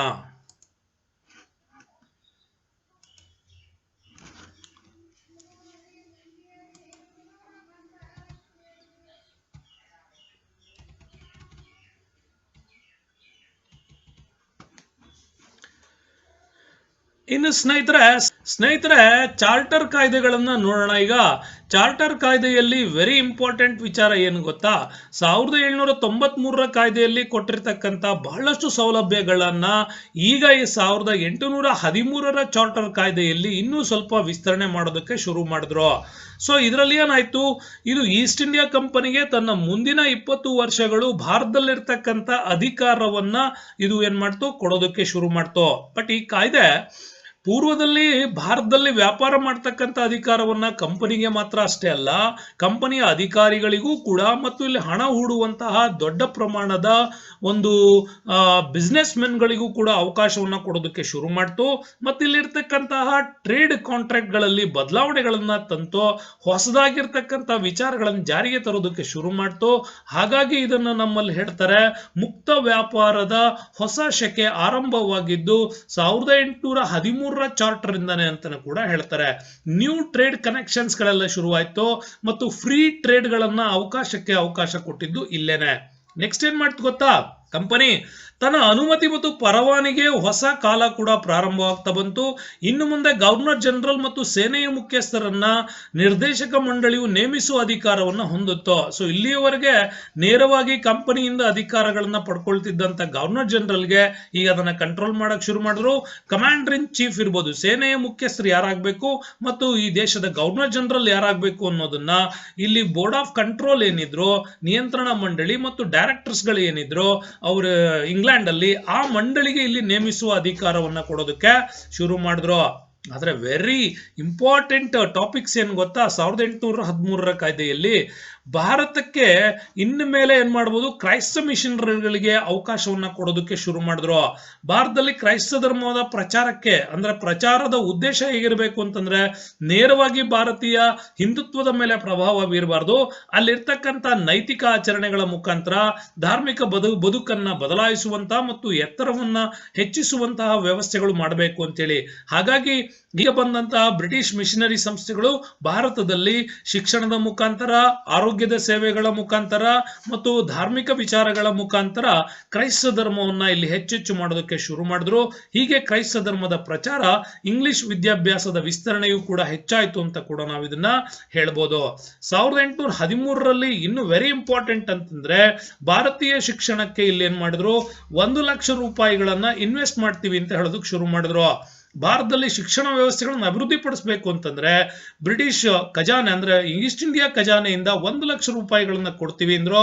ಹಾಗಾಗಿ ಭಾರತದಲ್ಲಿ ಆಂಗ್ಲಸಿಸ್ಟ್ಗಳು ಮತ್ತು ಓರಿಯೆಂಟಲಿಸ್ಟ್ಗಳು ಅಂತೇಳಿ ಎರಡು ಭಾಗಗಳಾದವು. ಆಂಗ್ಲಸಿಸ್ಟ್ಗಳು ವಾದ ಏನಂದ್ರೆ ಪಾಶ್ಚಿಮಾತ್ಯ ಶಿಕ್ಷಣ ಬೇಕು ಅಂತೇಳಿ, ಮತ್ತು ಓರಿಯೆಂಟಲಿಸ್ಟ್ಗಳದ್ದು ಏನು ಅಂತಂದ್ರೆ ಪೌರಾತ್ಯ ಶಿಕ್ಷಣವೇ ಬೆಟರ್ ಅಂತ, ನಮ್ಮಲ್ಲಿರೋ ಶಿಕ್ಷಣವೇ ಬೆಟರ್ ಅಂತ ಓರಿಯೆಂಟಲಿಸ್ಟ್ಗಳು ಹೇಳಿದ್ರು. ಇಲ್ಲ ಪಾಶ್ಚಿಮಾತ್ಯ ಶಿಕ್ಷಣ ಬೇಕು ಅಂತ ಆಂಗ್ಲಿಸಿಸ್ಟ್ಗಳು ವಾದ ಮಾಡಿದ್ರು. ಈ ಆಂಗ್ಲಿಸಿಸ್ಟ್ಗಳ ನಾಯಕರಾಗಿನೇ ರಾಜಾರಾಮ್ ಮೋಹನ್ ರಾಯ್ ಅವರು ಭಾರತದಲ್ಲಿ ಕಾಣಿಸ್ಕೊಳ್ಳೋಕೆ ಶುರು ಮಾಡ್ತಾರೆ. ಹಾಗಾಗಿ ಇವೆಲ್ಲ ಹೋರಾಟಗಳ ನಡುವೆನೆ ನಮ್ಮಲ್ಲಿ ಈ ತರದ 1813 ಕಾಯ್ದೆ ಬಹಳ ವಿಶೇಷವಾಗಿ ನಮಗೆ ಗೋಚರ ಆಗತ್ತೆ. ನೆಕ್ಸ್ಟ್ ಬರೋಣ 1833 ಚಾರ್ಟರ್ ಕಾಯ್ದೆ ಬಗ್ಗೆ ಮಾತಾಡೋಣ. 1833 ಚಾರ್ಟರ್ ಕಾಯ್ದೆನಲ್ಲಿ ಏನಾಯ್ತು, ಭಾರತದಲ್ಲಿ ಅನುಷ್ಠಾನಕ್ಕೆ ಬರುವಂತ ಪೂರ್ವದಲ್ಲಿ ಭಾರತದ ಒಟ್ಟು ವ್ಯವಸ್ಥೆಯನ್ನ ಮತ್ತಷ್ಟು ಸುಧಾರಿಸ ಮಾಡುವಂತ ಉದ್ದೇಶ ಈ ಕಾಯ್ದೆನಲ್ಲಿ ಕೊಟ್ಟರು. ಈಸ್ಟ್ ಇಂಡಿಯಾ ಕಂಪನಿಗೆ 20 ವರ್ಷದ ಪರವಾನಗಿಯನ್ನ ಏನ್ ಮಾಡಿದ್ರು, ಕೊಡೋಕೆ ಶುರು ಮಾಡಿದ್ರು. ಬಂಗಾಳದ ಗವರ್ನರ್ ಅನ್ನ ಇನ್ಮೇಲೆ ಭಾರತದ ಗವರ್ನರ್ ಜನರಲ್ ಅಂತ ಘೋಷಣೆ ಮಾಡ್ತೀವಿ. ಹಾಗಾಗಿ ಬಂಗಾಳಕ್ಕೂ ಬಾಂಬೆಗೂ ಮದ್ರಾಸಿಗೂ ಇನ್ಮೇಲೆ ಒಬ್ಬನೇ ಗವರ್ನರ್ ಜನರಲ್ ಇರ್ತಾರೆ. ಈ ಗವರ್ನರ್ ಜನರಲ್ ನ 33ರಿಂದ ಮುಂದೆ ಬದಲಾವಣೆ 58ರಲ್ಲಿ ಚೇಂಜ್ ಮಾಡ್ತಾರೆ ವೈಸ್ರಾಯ್ ಅಂತ. ಹಾಗಾಗಿ ನೆನ್ಪಿಟ್ಕೊಳ್ಳಿ, ಗವರ್ನರ್ ಅನ್ನ ಇಲ್ಲಿ ನೇಮಕ ಮಾಡಿದ್ದು 1773 ಕಾಯ್ದೆಯ ಪ್ರಕಾರ. ಈಗ ಗವರ್ನರ್ ಜನರಲ್ ಅನ್ನ ಮಾಡ್ತಾ ಇರೋದು 1833 ಕಾಯ್ದೆ ಪ್ರಕಾರ ಮಾಡ್ತಾ ಬಂದ್ರು. ಹೀಗೆ ಶುರುವಾದಂತಹ ಹೋರಾಟಗಳು ಮುಂದೆ ಎಲ್ಲಾ ವ್ಯಾಪಾರಿ ಸರಕುಗಳನ್ನ ನಿರ್ದೇಶಿಸುವ, ನಿಯಂತ್ರಿಸುವ ಮತ್ತು ಅವುಗಳ ಮೇಲ್ವಿಚಾರಣೆ ನಡೆಸುವಂತ ಅಧಿಕಾರವನ್ನ ಈಗ ಗವರ್ನರ್ ಜನರಲ್ಗೆ ಕೊಟ್ರು. ಈಗ ಇಲ್ಲಿವರೆಗೆ ಯಾರಿಗಿತ್ತು, ಇಲ್ಲಿವರೆಗೆ ನೀವು ನೆನ್ಪಿಟ್ಕೊಳ್ಳಿ, ಬೋರ್ಡ್ ಆಫ್ ಡೈರೆಕ್ಟರ್ಸ್ಗಳು ಏನಿದ್ರು ಲಂಡನ್ ನಲ್ಲಿ ಅವರಿಗಿತ್ತು. ಭಾರತದಲ್ಲಿದ್ದ ಬೋರ್ಡ್ ಆಫ್ ಕಂಟ್ರೋಲ್ಗಳಿಗೂ ಈ ತೀರ್ಮಾನಗಳನ್ನ ಕೊಡಲಾಗಿತ್ತು. ಬಟ್ ಈಗ ಏನ್ ಮಾಡ್ತಾ ಇದ್ದಾರೆ ಅಂತಂದ್ರೆ ಇದನ್ನ ಡೈರೆಕ್ಟ್ ಆಗಿ ಗವರ್ನರ್ ಜನರಲ್ಗೆ ಇದನ್ನ ಮರ್ಜ್ ಮಾಡ್ತಾ ಇದ್ದಾರೆ. ದೇಶಿ ಸಂಸ್ಥಾನಗಳ ಜೊತೆಗೆ ಯುದ್ಧ, ಶಾಂತಿ ಮತ್ತು ರಾಜತಾಂತ್ರಿಕದ ಎಲ್ಲಾ ಸಂಬಂಧಗಳ ವಿಷಯಗಳನ್ನು ಕೂಡ ಇನ್ಮೇಲೆ ಬಂಗಾಳದ ಕೇಂದ್ರ ಸರ್ಕಾರವೇ ಏನ್ ಮಾಡಬೇಕು, ಅದನ್ನ ತೀರ್ಮಾನ ಮಾಡಬೇಕು. ಯಾಕೆಂದ್ರೆ ಗವರ್ನರ್ ಜನರಲ್ಗೆ 4 ಜನರ ಒಂದು ಸಲಹಾ ಸಮಿತಿಯನ್ನ ಕೊಡಲಾಗಿತ್ತು. ಹಾಗಾಗಿ ಸಲಹಾ ಸಮಿತಿ ಕೊಟ್ಟ ತೀರ್ಮಾನದ ಮೇಲೆ ಅಲ್ಲಿರ್ತಕ್ಕಂಥ ಬಂಗಾಳದ ವ್ಯವಸ್ಥೆ ಏನ್ ಮಾಡ್ತಾ ಇತ್ತು, ನೋಡ್ಕೊಳ್ತಾ ಇತ್ತು. ಹಾಗಾಗಿ ಬಂಗಾಳದ ಕೇಂದ್ರ ಸರ್ಕಾರವೇ ಇನ್ಮೇಲೆ ಈ ತೀರ್ಮಾನವನ್ನು ಏನ್ ಮಾಡುತ್ತೆ, ತೆಗೆದುಕೊಳ್ಳುತ್ತೆ ಅಂತ ಕೂಡ ಹೇಳ್ದ. ಸೊ ನೆಕ್ಸ್ಟ್ ಏನ್ ಮಾಡಿದ್ರು, ಗವರ್ನರ್ ಜನರಲ್ ನ ಕಾರ್ಯಾಂಗ ಸಭೆಯಲ್ಲಿ ಉಳಿದ ಸದಸ್ಯರ ಜೊತೆ ಇನ್ನು ಗವರ್ನರ್ ಜನರಲ್ಗೂ ಕೂಡ ಏನ್ ಮಾಡಬಹುದು, ನಾವು ಯಾವುದಾದ್ರೂ ಒಂದು ವಿಷಯದ ಬಗ್ಗೆ ಒಮ್ಮತ ಮೂಡಲಿಲ್ಲ ಎಂದಾದರೆ, ನೆನ್ಪಿಟ್ಕೊಳ್ಳಿ, ಗವರ್ನರ್ ಜನರಲ್ ನ ಕಾರ್ಯಾಂಗ ಸಭೆಯಲ್ಲಿ ಉಳಿದ ಸದಸ್ಯರ ಅಂದ್ರೆ ಅದೇ 4 ಜನ ಸದಸ್ಯರ ಜೊತೆ ಗವರ್ನರ್ ಜನರಲ್ ತನ್ನ ವಿಷಯವನ್ನ ಮಂಡಿಸಿದಾಗ ಒಮ್ಮತ ಏರ್ಪಡಲಿಲ್ಲ ಅಂದ್ರೆ ಬಹುಮತದ ನಿರ್ಣಯವನ್ನ ಅವನು ತಿರಸ್ಕರಿಸಬಹುದು. ಮತ್ತು ತಿರಸ್ಕರಿಸಿದ್ದಕ್ಕೆ ಗವರ್ನರ್ ಜನರಲ್ ಏನ್ ಮಾಡಬೇಕು ಅಂತಂದ್ರೆ ಬೋರ್ಡ್ ಆಫ್ ಡೈರೆಕ್ಟರ್ಸ್ ಗಳು ಮತ್ತು ಇಲ್ಲಿದ್ದ ಬೋರ್ಡ್ ಆಫ್ ಕಂಟ್ರೋಲ್ಸ್ಗೆ ಲಿಖಿತ ರೂಪದಲ್ಲಿ ಸಲ್ಲಿಸಬೇಕು, ನಾನು ಯಾಕೆ ಇದನ್ನ ಮಾಡ್ತಾ ಇದ್ದೀನಿ ಅಂತ. ಹಾಗಾಗಿನೇ ಇಲ್ಲಿ ನೆನ್ಪಿಟ್ಕೊಳ್ಳಿ, ಭಾರತದಲ್ಲಿ ಗವರ್ನರ್ ಜನರಲ್ ನ ಸಲಹಾ ಸಮಿತಿಯನ್ನ 4 ಜನರು ಇದ್ದದನ್ನ 1784 ಕಾಯ್ದೆನಲ್ಲೇ 3 ಇಳಿಸಿದ್ರು. ಈಗ ಒಬ್ಬ ಲಾ ಮೆಂಬರ್ನ ಆಡ್ ಮಾಡಬೇಕು, ಮತ್ತೆ 4 ಜನರನ್ನ ತರಬೇಕು ಅನ್ನೋದನ್ನ ಶುರು ಮಾಡಿದ್ದೆ ಈ ಒಂದು ವಿಚಾರದಿಂದ ಸ್ನೇಹಿತರೆ. ಬಹುಮತದ ನಿರ್ಣಯಗಳು ಕೈಗೊಳ್ಳಕ್ ಆಗ್ತಾ ಇಲ್ಲ, ಗವರ್ನರ್ ಜನರಲ್ಗೆ ಕಂಪ್ಲೀಟ್ ಪವರ್ ಅನ್ನ ಕೊಡೋದಕ್ಕೆ ಶುರು ಮಾಡಿದ್ರಿಂದಲೇ ಇಲ್ಲಿ ಬದಲಾವಣೆ ಚೇಂಜ್ ಮಾಡಿದ್ರು. ಮತ್ತೆ ಏನ್ ಮಾಡ್ತಾರೆ ಗೊತ್ತಾ, ಧರ್ಮ, ಬಣ್ಣ, ಹುಟ್ಟಿನ ಆಧಾರದ ಮೇಲೆ ಯಾವುದೇ ತಾರತಮ್ಯವನ್ನ ಕೂಡ ಏನ್ ಮಾಡಬಾರ್ದು, ಯಾರು ಮಾಡುವಂತಿಲ್ಲ ಅನ್ನೋದನ್ನು ಕೂಡ ಇವರು ಹೇಳ್ತಾರೆ. ಎಲ್ಲಾ ಬ್ರಿಟಿಷ್ ವ್ಯಾಪಾರಿ ಕಂಪನಿಗಳಿಗೆ ಭಾರತಕ್ಕೆ ಬರಲಿಕ್ಕೆ ಮುಕ್ತ ಪರವಾನಗಿಯನ್ನ ಕೊಟ್ರು. ಹಾಗಾಗಿ ಈ ಹಿಂದೆ ಕೊಟ್ಟಿದ್ದಂತ ಮುಕ್ತ ವ್ಯಾಪಾರ ನೀತಿ ಈ ಕಾಯ್ದೆನಲ್ಲಿ ಇನ್ನಷ್ಟು ಜಾಸ್ತಿ ಆಯ್ತು. ಬಂಡವಾಳ ಹೂಡುವ ಮತ್ತು ಲಾಭವನ್ನ ಗಳಿಸುವ ಕಂಪನಿಗಳ ಸಂಖ್ಯೆ ಭಾರತದಲ್ಲಿ ಹೆಚ್ಚು ಮಾಡಿದ್ರು. ಹೀಗಾಗಿ ಫ್ರೀ ಟ್ರೇಡ್ ಅನ್ನ ಆಕ್ಸೆಸ್ ಮಾಡಿದ್ದು ಇದೇ ಕಾಯ್ದೆನಲ್ಲಿ ಹೆಚ್ಚಿನ ಪ್ರಮಾಣದಲ್ಲಿ ಅಂತ ಹೇಳ್ಬೋದು. 1830 ದಶಕದ ಭಾರತದ ಆಂತರಿಕ ಮತ್ತು ಇಂಗ್ಲೆಂಡ್ ನಲ್ಲಿದ್ದ ವಿವಿಧ ರಾಜಕೀಯ ವಿದ್ಯಮಾನಗಳ ಮೇಲೆ ಇದು ತುಂಬಾನೇ ಬೆಳಕನ್ನ ಚೆಲ್ತು ಅಂತ ಕೂಡ ನಾವು ಇದನ್ನ ಹೇಳ್ಬೋದು ಸ್ನೇಹಿತರೆ. ಇದಾದ ಮೇಲೆ ನಿಮಗೆ ಗೊತ್ತಿರಲಿ, ಚಾರ್ಟರ್ ಕಾಯ್ದೆನಲ್ಲಿ 1833 ಕಾಯ್ದೆಯ ನಂತರ ಬಂದಿದ್ದು 1853 ಕಾಯ್ದೆ. ಈಗ 1853 ಕಾಯ್ದೆ ಬಗ್ಗೆ ಒಂದು ನೋಟ ನೋಡೋಣ. 1833 ಕಾಯ್ದೆಯ ನಂತರ ಬಂದ ಮತ್ತೊಂದು ಚಾರ್ಟರ್ ಅಂದ್ರೆ 1853 ಚಾರ್ಟರ್ ಕಾಯ್ದೆ ಸ್ನೇಹಿತರೆ. ಈ ಒಂದು 53ರ ಚಾರ್ಟರ್ ಕಾಯ್ದೆ ಏನ್ ಮಾಡ್ತು ಅಂತಂದ್ರೆ ಮತ್ತೊಂದಿಷ್ಟು ನವೀಕರಣ ಅಂಶಗಳನ್ನ ಬ್ರಿಟನ್ ಸಂಸತ್ನಲ್ಲಿ ಅಂಗೀಕಾರ ಮಾಡ್ತಾರೆ. 1793ರದ್ದು, 13ರದ್ದು ಮತ್ತು 33ರ ಹಿಂದಿನ ಚಾರ್ಟರ್ ಕಾಯ್ದೆಗಳಿಗಿಂತ ಈ ಒಂದು ಕಾಯ್ದೆ ಏನಾಗಿತ್ತು, ತುಂಬಾನೇ ನವೀಕರಣ ಅಂಶಗಳನ್ನ ಕೊಡಲ್ಪಡ್ತು. ಯಾಕೆ ಕೊಡಲ್ಪಡ್ತು ಅಂದ್ರೆ ಭಾರತದಲ್ಲಿ ಗವರ್ನರ್ ಜನರಲ್ ಆಗಿದ್ದವನು ಲಾರ್ಡ್ ಡಾಲೌಸಿ, ಇವನ್ ತಂದಂತ ಕೆಲವು ನೀತಿಗಳಿಂದಾಗಿ, ಅಂದ್ರೆ ದತ್ತು ಮಕ್ಕಳಿಗೆ ಉತ್ತರಾಧಿಕಾರದ ಹಕ್ಕಿಲ್ಲ ನೀತಿಗಳಿಂದ ಭಾರತದಲ್ಲಿ ಸಾಮ್ರಾಜ್ಯಗಳನ್ನು ವಶಪಡಿಸಿಕೊಳ್ತಾ ಇದ್ದ ಮತ್ತು ಇಲ್ಲಿ ಹೆಚ್ಚಿನ ಅಧಿಕಾರಗಳನ್ನ ತಾನೇ ನಿರ್ವಹಣೆ ಮಾಡ್ತಾ ಇದ್ದ ಅನ್ನೋ ಕಾರಣಕ್ಕೋಸ್ಕರವಾಗಿ ಇದನ್ನ ತಂದ್ರು. ಈಗ ಗವರ್ನರ್ ಜನರಲ್ ನ ಕಚೇರಿ ವ್ಯವಸ್ಥೆಯನ್ನ ಸ್ವಲ್ಪ ಏನ್ ಮಾಡಿದ್ರು, ಬದಲಾವಣೆ ಮಾಡಿದ್ರು. ಯಾಕೆಂದ್ರೆ ಕಾನೂನು ಸದಸ್ಯ ಇದ್ನಲ್ಲ, ಸೊ ಹಾಗಾಗಿ ಟಿ.ಬಿ. ಮೆಕಾಲೆ, ಥಾಮಸ್ ಬ್ಯಾಟಿಂಗ್ಟನ್ ಮೆಕಾಲೆ ಅಂತ ಕರಿತೀವಿ, ಆ ಮೆಕಾಲೆಯನ್ನ 1833ರ ಕಾಯ್ದೆಯ ಪ್ರಕಾರ ಗವರ್ನರ್ ಜನರಲ್ ನ ಸಲಹಾ ಸಮಿತಿಗೆ ಒಬ್ಬ ಕಾನೂನು ಸದಸ್ಯನ ನೇಮಕದಲ್ಲಿ ಆಗೋಗಿತ್ತು. ಹಾಗಾಗಿ ಇಡೀ ಒಂದು ಗವರ್ನರ್ ಜನರಲ್ ನ ನಿಯಂತ್ರಣಕ್ಕೆ ತರಬೇಕು ಅಂತಂದ್ರೆ ಸಲಹಾ ಸಮಿತಿಯಲ್ಲಿ ಇದ್ದಂತ ಕಾನೂನು ಸದಸ್ಯ ಕೂಡ ಕೆಲವು ಮತದಾನದ ಹಕ್ಕಿನಿಂದ ಇವನಿಗೆ ಪೂರ್ಣ ಸದಸ್ಯತ್ವವನ್ನ ಕೊಡಲ್ಪಟ್ರು. 6 ಸದಸ್ಯರನ್ನ ಹೊಂದಿದ್ದ ವಿಧಾನ ಪರಿಷತ್ತಲ್ಲಿ ಈಗ 12 ಸದಸ್ಯರ ನೇಮಕ ಮಾಡ್ತಕ್ಕಂಥ ವ್ಯವಸ್ಥೆ ತರ್ತಾರೆ. ಹಾಗಾಗಿ ಗವರ್ನರ್ ಜನರಲ್ ಅವರು ಉಪಾಧ್ಯಕ್ಷರನ್ನ ಪರಿಷತ್ತಿಗೆ ನೇಮಿಸುವಂತ ಅಧಿಕಾರ ಕೂಡ ಬಂತು. ನಾನು ನಿಮ್ಗಿಂದ ಹೇಳಿದೆ, ಬಂಗಾಳದಲ್ಲಿ ಗವರ್ನರ್ ಜನರಲ್ ಇಲ್ಲದೆ ಇದ್ದಾಗ ಇಲ್ಲಿನ ಸ್ಥಳೀಯ ಪರಿಷತ್ನ ಒಬ್ಬನನ್ನ ಆಯ್ಕೆ ಮಾಡಿಕೊಂಡು ಇವರು ತಮ್ಮ ಕಾರ್ಯವನ್ನ ನಿರ್ವಹಣೆ ಮಾಡ್ಕೊಳ್ಬೇಕಾಗಿತ್ತು. ಹಾಗಾಗಿ ಆ ಉಪಾಧ್ಯಕ್ಷರು ಯಾರಾಗಬೇಕು ಅನ್ನೋದನ್ನು ಕೂಡ ಈಗ ಗವರ್ನರ್ ಜನರಲ್ಲೇ ಏನ್ ಮಾಡ್ತಾ ಇದ್ದ, ನಿರ್ಧಾರ ಮಾಡ್ತಾ ಇದ್ದ. ಸೊ ಮುಂದೆ ಬಂದ್ರೆ ಇನ್ನು ಎಲ್ಲಾ ಶಾಸಕಾಂಗದ ವ್ಯವಸ್ಥೆಗಳಿಗೂ ಪ್ರಸ್ತಾಪಗಳಿಗೂ ಗವರ್ನರ್ ಜನರಲ್ ಅವರ ಅನುಮತಿ ಅಗತ್ಯವಿತ್ತು. ನಿರ್ದೇಶಕರ ನ್ಯಾಯಾಲಯವು ಹೊಸ ಅಧ್ಯಕ್ಷ ಅಥವಾ ಪ್ರಾಂತ್ಯವನ್ನ ರಚಿಸಬಹುದು. ಇನ್ನು ಬ್ರಿಟನ್ನ ಹೆಚ್ಚುತ್ತಿರುವ ಭಾರತೀಯ ಪ್ರದೇಶಗಳನ್ನು ನಿರ್ವಹಿಸುವಲ್ಲಿ ಎದುರಾದ ತೊಂದರೆಗಳಿಂದಾಗಿನೇ ಇಲ್ಲಿ ನಿರ್ದೇಶಕರ ನ್ಯಾಯಾಲಯಕ್ಕೆ ಹೆಚ್ಚಿನ ಪವರ್ ಅನ್ನು ಕೊಡೋಕೆ ಶುರು ಮಾಡಿದ್ರು. 1833 ಮತ್ತು 53ರಿಂದ ಇಲ್ಲಿ ಹೊಸ 2 ಪ್ರಾಂತ್ಯಗಳು ಅಸ್ತಿತ್ವಕ್ಕೆ ಬಂದು. ನೆನ್ಪಿಟ್ಕೊಳ್ಳಿ ಸ್ನೇಹಿತರೆ, ಭಾರತದಿಂದ ಸಿಂಧ್ ಅನ್ನ ಮತ್ತು ಪಂಜಾಬ್ ಪ್ರಾಂತ್ಯ ಅಂತೇಳಿ 2 ಹೊಸ ಪ್ರಾಂತ್ಯಗಳನ್ನ ಸೇರ್ಪಡೆ ಮಾಡಿದ್ರು. ಈ ಪ್ರಾಂತ್ಯಗಳಿಗೆ ಲೆಫ್ಟಿನೆಂಟ್ ಗವರ್ನರ್ ಅನ್ನ ನೇಮಕ ಮಾಡತಕ್ಕಂತ ಪ್ರಕ್ರಿಯೆ ಕೂಡ ಈ ಕಾಲದಲ್ಲೇ ಶುರುವಾಯಿತು. ಇನ್ನು 1859ರಲ್ಲಿ ಪಂಜಾಬ್ಗೆ ಹೊಸ ಲೆಫ್ಟಿನೆಂಟ್ ಗವರ್ನರ್ ಅನ್ನ ಕೂಡ ಏನ್ ಮಾಡಿದ್ರು, ನೇಮಕ ಮಾಡಿದ್ರು. ಅಷ್ಟೇ ಅಲ್ಲ, ಇದು ಪಶ್ಚಿಮ ಪಾಕಿಸ್ತಾನದ್ದಾಯ್ತು. ಇನ್ನು ಪೂರ್ವ ಪಾಕಿಸ್ತಾನ ಭಾಗದಲ್ಲಿ ಅಸ್ಸಾಂ, ಬರ್ಮಾ ಮತ್ತು ಕೇಂದ್ರ ಪ್ರಾಂತ್ಯಗಳನ್ನು ಕೂಡ ಹೊಸದಾಗಿ ರಚನೆ ಮಾಡ್ತಾರೆ. ಬಂಗಾಳ ಪ್ರೆಸಿಡೆನ್ಸಿಗೆ ಪ್ರತ್ಯೇಕ ರಾಜ್ಯಪಾಲರ ನೇಮಕಕ್ಕೂ ಕೂಡ ಈ ಕಾಯ್ದೆಯಲ್ಲಿ ಅವಕಾಶವನ್ನು ಒದಗಿಸಲಾಗುತ್ತೆ. ಬಂಗಾಳದ ರಾಜ್ಯಪಾಲರು ಇಡೀ ಆಡಳಿತದ ಭಾರತದ ಮುಖ್ಯಸ್ಥರಾಗಿಯೂ ಕೂಡ ಗವರ್ನರ್ ಜನರಲ್ಗಳಿಗಿಂತ ಕೂಡ ಭಿನ್ನವಾಗಿ ಅಧಿಕಾರಗಳನ್ನ ನಿರ್ವಹಣೆ ಮಾಡತಕ್ಕಂಥ ಜವಾಬ್ದಾರಿಯನ್ನು ಅವರಿಗೆ ಕೊಡ್ಲಾಯ್ತು. ಇನ್ನು ನಿರ್ದೇಶಕರ ಮಂಡಳಿ ಏನಿತ್ತು 24ರಿಂದ ಇದನ್ನ 18ಕ್ಕೆ ಇಳಿಸ್ತಾರೆ. ಹಾಗೆ 6 ಜನರನ್ನ ನಾಮನಿರ್ದೇಶಿತ ಬ್ರಿಟಿಷ್ ರಾಜರು ನಾಮನಿರ್ದೇಶನ ಮಾಡತಕ್ಕಂಥ ಹಕ್ಕುಗಳನ್ನು ಕೂಡ ಕೊಡ್ಲಾಯ್ತು. ಅಷ್ಟೇ ಅಲ್ಲ ಸ್ನೇಹಿತರೆ, ಈ ಕಾಯ್ದೆ ಪ್ರೊವೈಡ್ ಮಾಡಿದ್ದು ಭಾರತೀಯ ನಾಗರಿಕ ಸೇವೆಗಳ ಬಗ್ಗೆ. 1854ರಲ್ಲಿ ಮೆಕಾಲೆ ಸಮಿತಿ ತನ್ನ ಮೊದಲ ನಾಗರಿಕ ಸೇವೆಗಳನ್ನ ಭಾರತಕ್ಕೆ ಕೊಡೋಕೆ ಶುರು ಮಾಡ್ತು. ಈ ಕಾಯ್ದೆ ನ್ಯಾಯಾಲಯವು ನಿರ್ದೇಶಕರು ಹೊಂದಿರುವ ನಾಗರಿಕ ಸೇವೆಯಲ್ಲಿ ನೇಮಕಾತಿಗಳಿಗೆ ಪ್ರೋತ್ಸಾಹದ ಹಕ್ಕನ್ನು ಕೂಡ ಒದಗಿಸ್ತಾ ಬಂತು. ಜೊತೆಗೆ ನೇಮಕಾತಿಯನ್ನು ಅರ್ಹತೆ ಆಧಾರದ ಮೇಲೆ ಮುಕ್ತ ಸ್ಪರ್ಧೆಯಿಂದ ಮಾತ್ರ ಮಾಡಬೇಕು ಅಂತ ಕೂಡ ಹೇಳ್ತು. ಬಟ್ ಇದು ಫಿಟ್ ಆಗಿ ನಡೆದಿದ್ದು ಇಲ್ಲೇನೆ. ಬಟ್ 1833ರ ಆಕ್ಟ್ ಅಲ್ಲೇ ಈ ಮಾತನ್ನ ಪ್ರಸ್ತಾಪ ಮಾಡಲಾಗಿತ್ತು. ಆದರೆ 53ರ ಶಾಸನದಲ್ಲಿ ಇದನ್ನು ಅಧಿಕೃತವಾಗಿ ಜಾರಿಗೆ ತರ್ತಾರೆ. ಸೊ ಅವಾಗ ಕರ್ನಾಟಕದಲ್ಲೂ ಕೂಡ ಏನು ಹೇಳ್ತೀವಿ ನಾವು, ಆಯ್ಕೆ ಮಾಡ್ತಕ್ಕಂಥ ಪ್ರಕ್ರಿಯೆ, ಅರ್ಹತೆಯ ಮೇಲೆ ಆಯ್ಕೆ ಮಾಡ್ತಕ್ಕಂಥ ಪ್ರಕ್ರಿಯೆಯನ್ನ ಕರ್ನಾಟಕದಲ್ಲಿ ಯಾರು ನಮ್ಮ ಒಡೆಯರ ಅಧಿಕಾರದಲ್ಲಿದ್ದಂತಹ ದಿವಾನ್ರುಗಳು ಕೂಡ ಶುರು ಮಾಡ್ತಾರೆ. ಹಾಗೆ ಶುರು ಮಾಡಿದವರು ರಂಗಚಾರ್ಲು ನಂತರ ಅಧಿಕಾರಕ್ಕೆ ಬಂದಂತವರು ಕೂಡ ಇಲ್ಲಿ ಸ್ಟಾರ್ಟ್ ಮಾಡ್ತಾರೆ. ಅವ್ರು ಯಾರು ಅನ್ನೋದನ್ನ ನೀವು ನನಗೆ ಕಮೆಂಟ್ ಅಲ್ಲಿ ತಿಳಿಸಿ. ರಂಗಚಾರ್ಲು ನಂತರ ದಿವಾನ್ರಾದವರು ಗೊತ್ತಲ್ವಾ, ಎಸ್ ಇಂದ ಶುರುವಾಗತ್ತೆ ಅಂತ ಒಂಚೂರು ಕೊಟ್ಟಿರ್ತೀನಿ ನಿಮ್ಗೆ. ಇವರೇ ನಮ್ಮಲ್ಲಿ ಏನ್ ಮಾಡಿದ್ರು, ಕರ್ನಾಟಕದಲ್ಲಿ ಆಯ್ಕೆಗೆ ಅವಕಾಶ ಕೊಡ್ತಾರೆ. ಹಾಗೇನೆ ಇಡೀ ಭಾರತದಲ್ಲಿ ICS ಗಳಿಗೆ ಬರೀ ಫಿಟೆಸ್ಟ್ ಆಗಿರ್ಬೇಕು ಅನ್ನೋದಾದ್ರೆ ಅವರಿಗೆ ಪ್ರಮುಖವಾಗಿ ಈ ತರದ ಅರ್ಹತೆಗಳನ್ನ ಮಾಡಬೇಕು ಅಂತೇಳಿ ಈ ವರದಿ ಏನ್ ಮಾಡ್ತೋ, ಶಿಫಾರಸನ್ನ ಕೊಡೋದಕ್ಕೆ ಶುರು ಮಾಡ್ತೋ.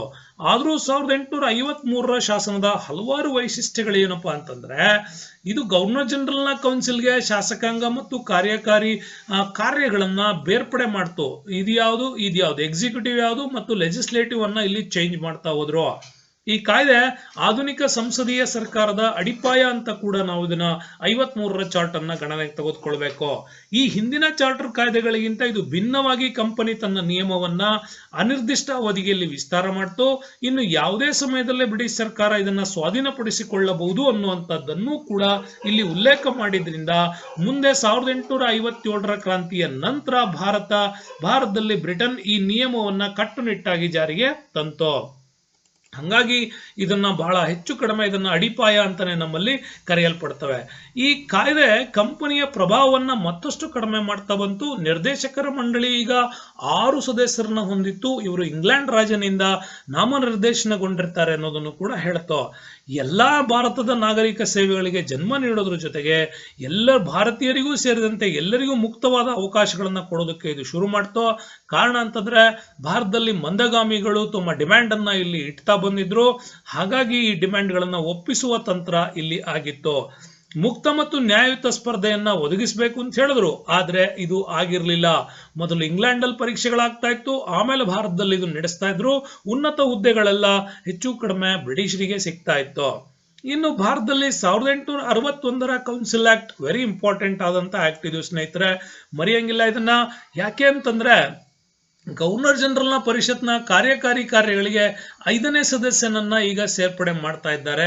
ಈಗ ಮನೆ ಇರ್ಬೋದು, ಮಿಲಿಟರಿ ಇರ್ಬೋದು, ಕಾನೂನು, ಆದಾಯ ಮತ್ತು ಹಣಕಾಸು ಕ್ಷೇತ್ರಕ್ಕೆ ಈ 5ನೇ ಸದಸ್ಯರನ್ನ ನೇಮಕ ಮಾಡಿ ಇವಿಷ್ಟು ಸಾರ್ವಜನಿಕ ಕಾರ್ಯಗಳಿಗೆ ಮತ್ತೆ ಮುಂದೆ 6ನೇ ಸದಸ್ಯರನ್ನ ನೇಮಕ ಮಾಡ್ತಾರೆ 1874ರಲ್ಲಿ. ಹಾಗಾಗಿ ಕಾರ್ಯಕಾರಿ ಕಾರ್ಯಗಳಿಗೆ 6 ಜನರ ಸದಸ್ಯತ್ವ ಮುಂದೆ ಬರೋದಕ್ಕೆ ಕಾರಣ ಆಗಿದ್ದೆ ಇಲ್ಲಿಂದ ಅಂತ ಕೂಡ ನಾವು ಹೇಳ್ಬೋದು. ಈ ಸಮಯದಲ್ಲಿ ಗವರ್ನರ್ ಜನರಲ್ ಮತ್ತು ವೈಸ್ರಾಯ್ ಆಗಿದ್ದ ಲಾರ್ಡ್ ಕ್ಯಾನಿಂಗ್ ಇವನು ಕೂಡ ಇಲ್ಲಿ ಬದಲಾವಣೆ ಮಾಡ್ತಾನೆ. ಯಾಕೆ 2 ಪದ ಅವನಿಗೆ ಹಾಕ್ತಿವಿ ಅಂತಂದ್ರೆ 1858ರ ಮ್ಯಾಗ್ನಾ ಕಾರ್ಟಾದ ನಂತರ ಇಲ್ಲಿ ಗವರ್ನರ್ ಜನರಲ್ ಪದವನ್ನ ತೆಗೆದು ಲಾರ್ಡ್ ಕ್ಯಾನಿಂಗ್ ಸಿಸ್ಟಮ್ಸ್ ಅನ್ನ ಇಲ್ಲಿ ತರಲಾಗಿತ್ತು. ಹಾಗಾಗಿ ಇದನ್ನ ನಾವು ನಿಮ್ಗೆ ಹೇಳ್ತಾ ಇರ್ತಕ್ಕಂಥದ್ದು. ಈ ಶಾಸಕಾಂಗದ ಉದ್ದೇಶಗಳಿಗೆ ಗವರ್ನರ್ ಜನರಲ್ ಕೌನ್ಸಿಲ್ ನ ವಿಸ್ತಾರ ಮಾಡಿದ್ರು. ಈಗ 6ರಿಂದ 12ಕ್ಕೆ ಹೆಚ್ಚುವರಿ ಸದಸ್ಯರು ಇರಬೇಕು ಮತ್ತು ಗವರ್ನರ್ ಜನರಲ್ ಇದನ್ನ ನಾಮನಿರ್ದೇಶನ ಮಾಡಬೇಕು ಅನ್ನೋದನ್ನು ಕೂಡ ಹೇಳಿದ್ರು. ಇನ್ನು ಈ ಸದಸ್ಯರು 2 ವರ್ಷಗಳ ಅವಧಿಗೆ ನೇಮಕಗೊಳ್ತಾರೆ. ಈ ಪೈಕಿ ಕನಿಷ್ಠ ಅರ್ಧದಷ್ಟು ಅಂದ್ರೆ 3 ಜನರು ಇಲ್ಲಿ ಏನಾಗಬೇಕು, ಅಧಿಕಾರೇತರ ಡಿಪಾರ್ಟ್ಮೆಂಟ್ ಇಂದ ಬರಬೇಕು. ಅದರಲ್ಲಿ ಅವರು ಬ್ರಿಟಿಷರು ಆಗಿರ್ಬೋದು, ಇಲ್ಲ ಭಾರತೀಯರಾದ್ರೂ ಆಗಿರ್ಬೋದು. ಹಾಗಾಗಿ ಮೊಟ್ಟ ಮೊದಲ ಬಾರಿಗೆ 1861ರ ಕಾಯ್ದೆ ಭಾರತೀಯರಿಗೆ ಶಾಸನ ರಚನೆ ಮಾಡ್ತಕ್ಕಂಥ ಹಕ್ಕುಗಳಿಗೆ ಮತ್ತು ನಿರ್ದೇಶನ ಕೊಡ್ತಕ್ಕಂಥ ಹಕ್ಕುಗಳಿಗೆ ಅವಕಾಶ ಕೊಡ್ತು ಅಂತಾನೆ ಹೇಳ್ಬೋದು. ಲಾರ್ಡ್ ಕ್ಯಾನಿಂಗ್ 1862ರಲ್ಲಿ 3 ಭಾರತೀಯರನ್ನ ಕೌನ್ಸಿಲ್ಗೆ ನೇಮಕ ಮಾಡ್ತಾನೆ. ಆ 3 ಜನರ ಕೌನ್ಸಿಲ್ಗಳು ಅಂದ್ರೆ ಬನಾರಸ್ನ ರಾಜ, ಪಟಿಯಾಲದ ಮಹಾರಾಜ, ಸರ್ ದಿನಕರ್ ರಾವ್, ಇವ್ರು 3 ಜನರನ್ನ ಆತ ಆಯ್ಕೆ ಮಾಡಿದ್ದ.